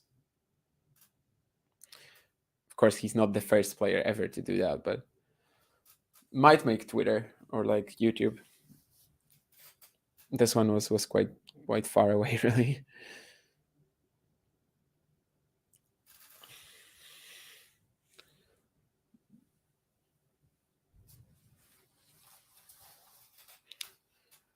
About a whole service box away. But still, one more game point. This time the return is in, and the net court doesn't help Djokovic again. This time it's not because of a dead net court from Prismic. It's just that this time it stays on the Djokovic side of the court. So anyway, 4-3 Djokovic. He is going to serve, but suddenly it gets pretty tricky. Suddenly he is not like super relaxed anymore. He's not just, flying around here. He's actually made to work hard yet again. Galan Kubler into a match tiebreak. I think it's fair. No, this did like project as a very tight match. I was more so thinking of a Kubler win, to be honest with you, but I don't even know why. Novak under pressure now because he knows if he doesn't find his spots on serve, Dino will be a prequel in the rally with no escape for Novak. Yeah, for a moment it was. So Shoni meant 10 straight games for Prismic. Yeah, that would be an achievement for sure. Yeah, and Dino will be a prequel in the rally with no escape for Novak. Now it is true, yeah, but for a while it wasn't like this, right? At the beginning of the first set, Novak was actually getting a lot more attacking combinations in, a lot more first serves as well, but well, a lot more at least that were dangerous because clearly his percentages this set have dropped. Shocking forehand by Novak, second serve return to get to deuce, and he does that. Yep, there's a few chinks in his armor for sure this match, and well, not a few, but actually a lot of them. But again, I question whether this match is going to be too relevant for Djokovic's path later on, because I just don't know if there are any opponents who can do the same as Prismic here. like who can play with him like this, like just keep trading with him and don't give a care in the world, really. Someone like Echeverry in the third round, I think, is less dangerous. Someone like Hanfman, Murray, Monfils, right? That's his section, I think. No, that's not going to work, really. A peaking Bautista Agut in the second round, but I doubt we see a peaking Bautista Agut anymore, especially by the fourth round.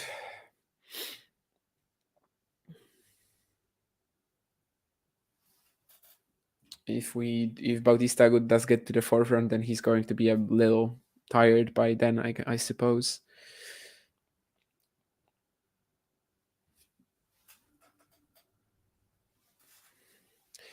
Here we go. Novak serving at 4-3, and suddenly we do have tension in that match, as someone said in the chat. Yeah. Aye. But now when he is thrown out of position after the Djokovic serve, it's very hard for Prismic to recover into the other corner. It wasn't even like a perfect backhand +1 from Djokovic. It could have been much more, like it could have been placed much better, I think, even without risking too much. But it's still enough. Like it's just getting so much harder for Prismic to recover from basically outside the doubles alley to the other corner of the court. And he won't find the return either on the next shot. I guess this will at least make it look more competitive for the people who will wake up to the result, right? It won't be an Enzo Quaco, I guess, anymore, even if they don't look at the time. But yeah, Prismic has been pushing Novak pretty much every set besides the firsts. And of course, besides the 4 games of this one, but besides the first 4 games of this one. That's a pretty huge +1 forehand from Djokovic. I don't really think it was necessary to go for broke like that, but then again, it was a pretty easy ball, I suppose. And he is 40 love up right now, so looks like a comfortable routine hold for Novak, which is pretty much what he wanted here. And yes, another unreturned serve. 5-3, Prismic to serve to stay in the match, which we haven't had yet. This is the first opportunity like this for Novak, of course.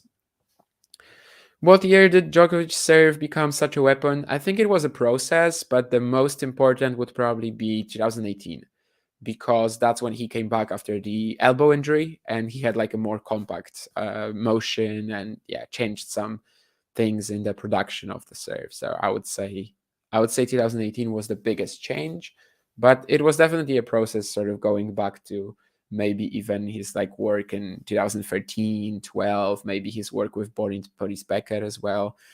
But yeah, I would say that especially Goran, of course, has improved it as well. But around that 2018 moment when Novak is coming back after an injury, of course, it's a very, well, at first it's not a triumphant return, but then it is since Wimbledon onwards, basically.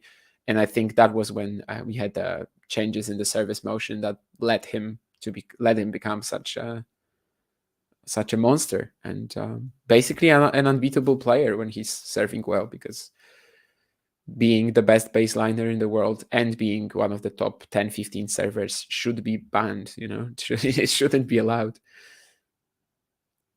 But it's not, and Djokovic is, of course, taking full advantage, still winning slams at the age of 36, still being the favorite for the Australian Open, and like an odds-on favorite for the Australian Open, actually. It's not just a favorite, it's just pretty insane.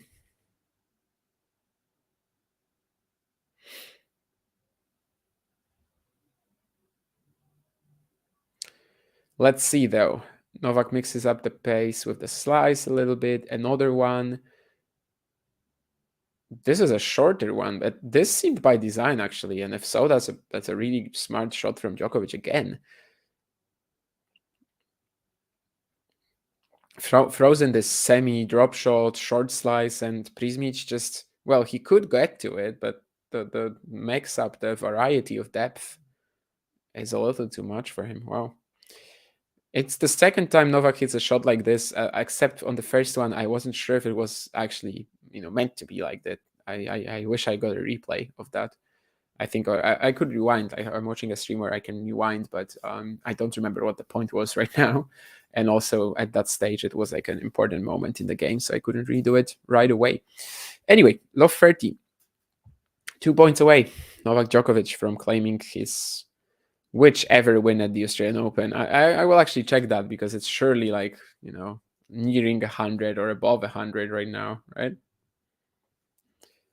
He will win the next point as well, so it's 3 match points for Novak.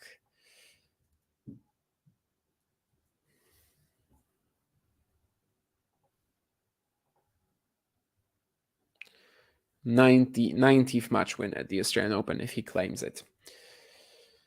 He has 92 at the French, 92 at Wimbledon, and 88 at the US Open, which is pretty sick when it comes to just the overall consistency of this and how at every slam he seems to have a ridiculous record. Of course, the worst win percentage is expectedly the French, and the best being also expectedly Australian Open.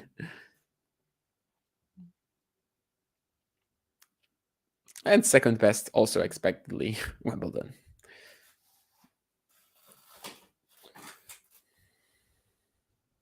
But yeah, can he get to 100 before he retires? Probably. I mean, if he wins the title here, he would be at 96, and he would only need 4 in the next, let's say, 2 editions. So I would say he should get 100 in Australia. He probably gets 100 at Wimbledon as well. I don't know about the French though. Although from 92, I guess it's very doable as well. Maybe the US he might miss out, but who knows? Depends on how long he will be playing. I think that forehand is out, so 2 match points saved by by Dino Prismic by now.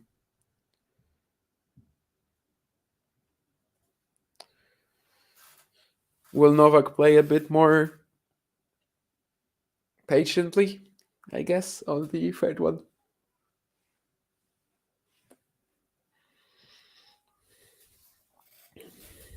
Doesn't want to extend this any further, I think. He still got a pretty decent workout. Maybe this will actually help him later in the event.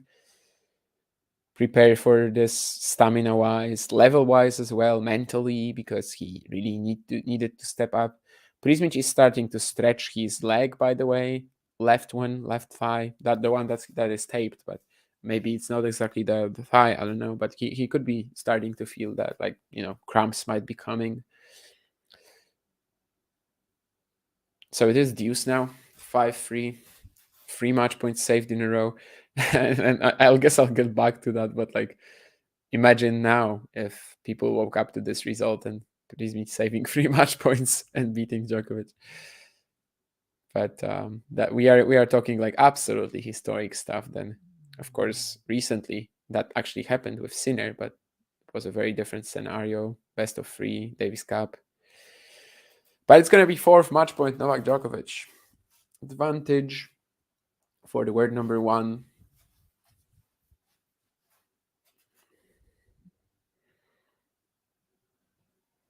Who definitely had some weaker patches today.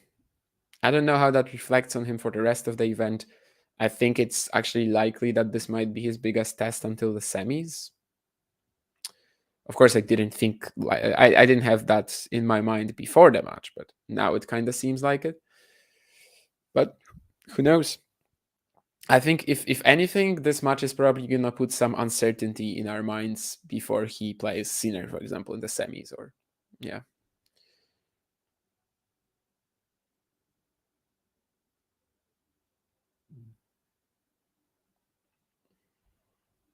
And that's a 3 point on serve for Prismic. 4th match point has been saved, and served also worked, I guess. So deuce again. Well, I mean, John has to start paying me more because this is almost 4 hours now. I wasn't expecting that, I thought this was going to be like a 2-hour stream. Clearly not.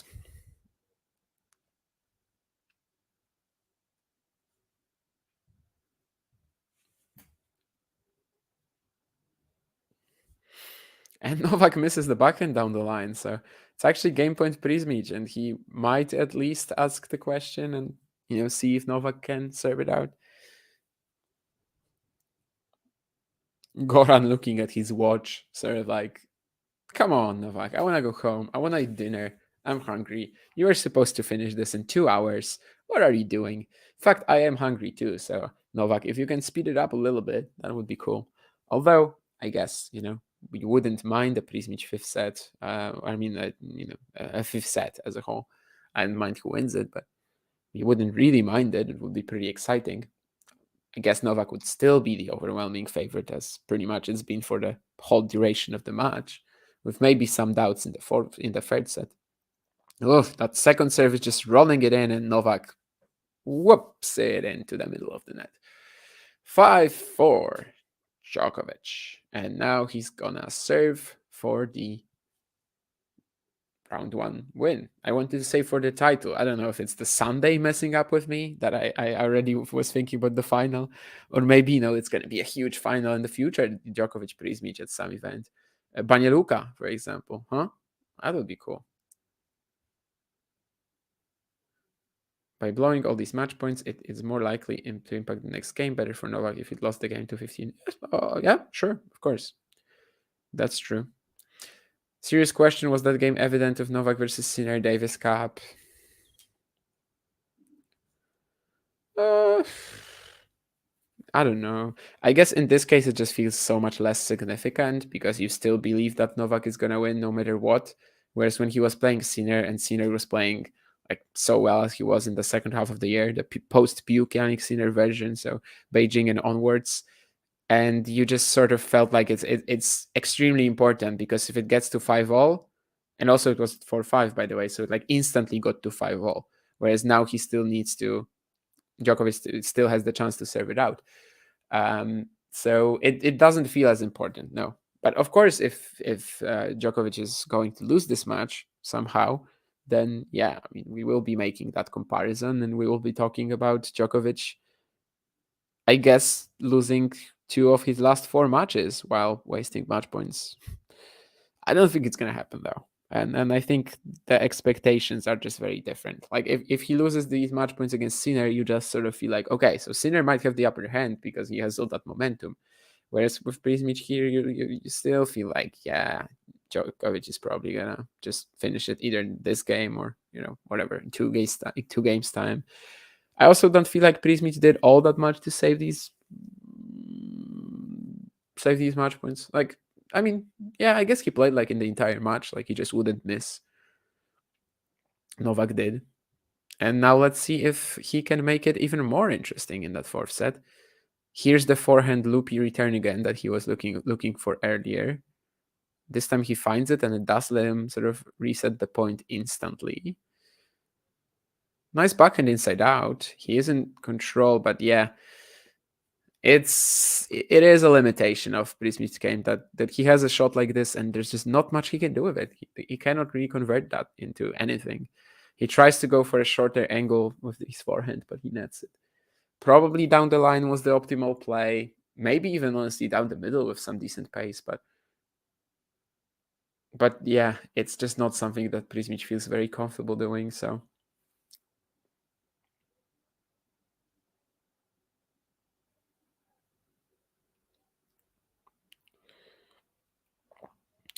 and that's a body serve from Novak as well, giving him the next point. Very good choice as Prismic clearly didn't have enough time to step away from it. 2 points away, this time on his own serve. Would be kind of tricky to miss that. What happened in Malaga? Did Novak mess up today because of what happened in Spain? That's what you meant. Okay, with that one. Maybe like it could be a bit of a trend that we're noticing right now, and certainly it does leave some scar tissue for you. I also don't think he's probably not as focused and motivated like right now this game as he would have been against Sinner there. So, but yeah, maybe a little.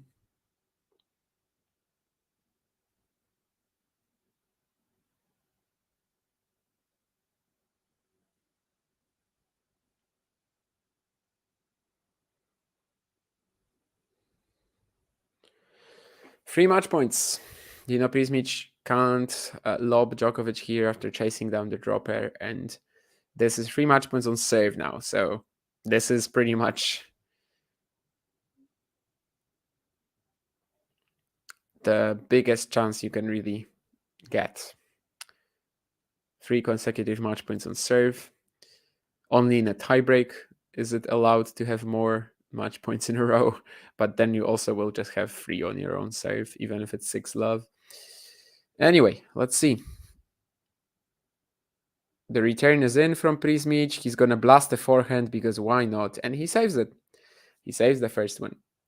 I did feel like when Djokovic raised the ball here, like he kind of didn't get clean contact on it, and he just played it very safe down the middle. I did feel like, okay, so this is the ball actually Prismic will unleash on. Felt like a very natural thing to do, sort of psychologically at this point in time, I guess. 4-hour mark, yes. So Dino, by hitting that forehand, he extends the match over 4 hours, and Djokovic misses his +1 forehand here. So another match point saved, 6 match point. And now I guess the storyline of like Djokovic struggling to close out and the Sinner Malaga match becomes even stronger. What was the last 2 matches that he played? Zhang, he wasn't struggling to close out there, but he was also so comfortable, so it doesn't really count. And what was the second match at the United Cup? I don't even remember now. Was it against Lehečka? Yeah, Lehečka. I don't think I watched it even. So. Oh, and also, I guess they made the quarters, right? So they played Australia as well, and of course, the minor, that was the loss, 6-4, 6-4.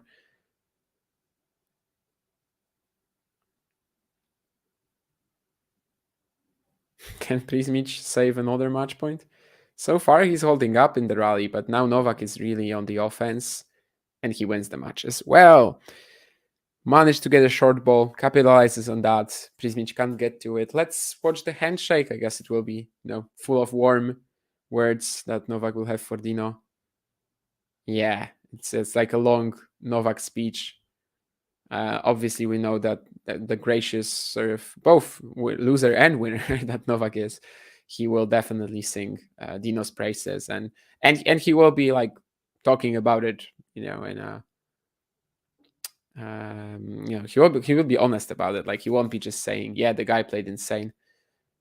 Novak is still asking the crowd to clap for Dino, which is of course a very nice gesture, and obviously Novak will feel like he kind of met, if not his match, then someone who will be very dangerous in the future, and someone who did push him all the way through the end. Yeah, great stuff, really. I mean, we weren't expecting that at all, that it was going to be so close. I wasn't expecting it to go 4 hours either. But yeah, it was a very fun affair, of course. It was a good Prismic showcase. And I definitely feel more optimistic about his prospects long term. I mean, right now than I did before the start of this match, which is certainly something that I needed, because I've been a bit harsh on the guy, not gonna lie. Comparing him to some other greats of his generation, future greats of his generation, I was a little harsh on him, not gonna lie. So I think he did show me something today, and he did show Djokovic for sure. He played this match very sort of right from the get-go. He knew what was gonna probably work, and he knew that he can actually rally with Djokovic, which I don't know how he knew that, but well, that was cool. Yeah, Dzięki Matthew. Yeah, and what else? He basically tried to keep out rallying Djokovic. He wasn't really like going for it. He wasn't trying to redline. He wasn't going for something that's uncomfortable for him. He just played his game, and it was enough to really trouble Novak. I don't think he really did anything wrong here. Like, if he had a bigger serve, yes, but that's not something he has right now. That's something he has to work his way around. And sure, if he had a bigger serve, he could have won it. Yeah, absolutely. But that's something that doesn't really exist in his game and yet. So we cannot really criticize him for it, right? And I believe that he really played at the peak of his powers today. Of course, the footwork was insane, the movement around the court, the way he absorbed and redirected as well a lot of the Novak pacey shots. I know that like when it comes to the pace on their ground strokes, they were pretty similar, but it was all the time just Novak generating, injecting it. But that's not a criticism to Dino, because that literally was the correct way to play this match, as long as he felt like he can keep up the physical intensity, which he did like almost until the end, maybe with a little crisis at the beginning of the fourth set. But anyway, yes, sensational show, 4 hours, and now Sabalenka's idol, of course, they will enter the court right after them.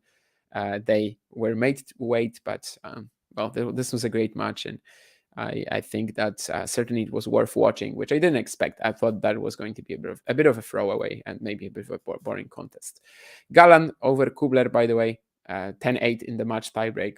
The last two remaining matches are, as I said, Sabalenka and Tiafoe Chorich.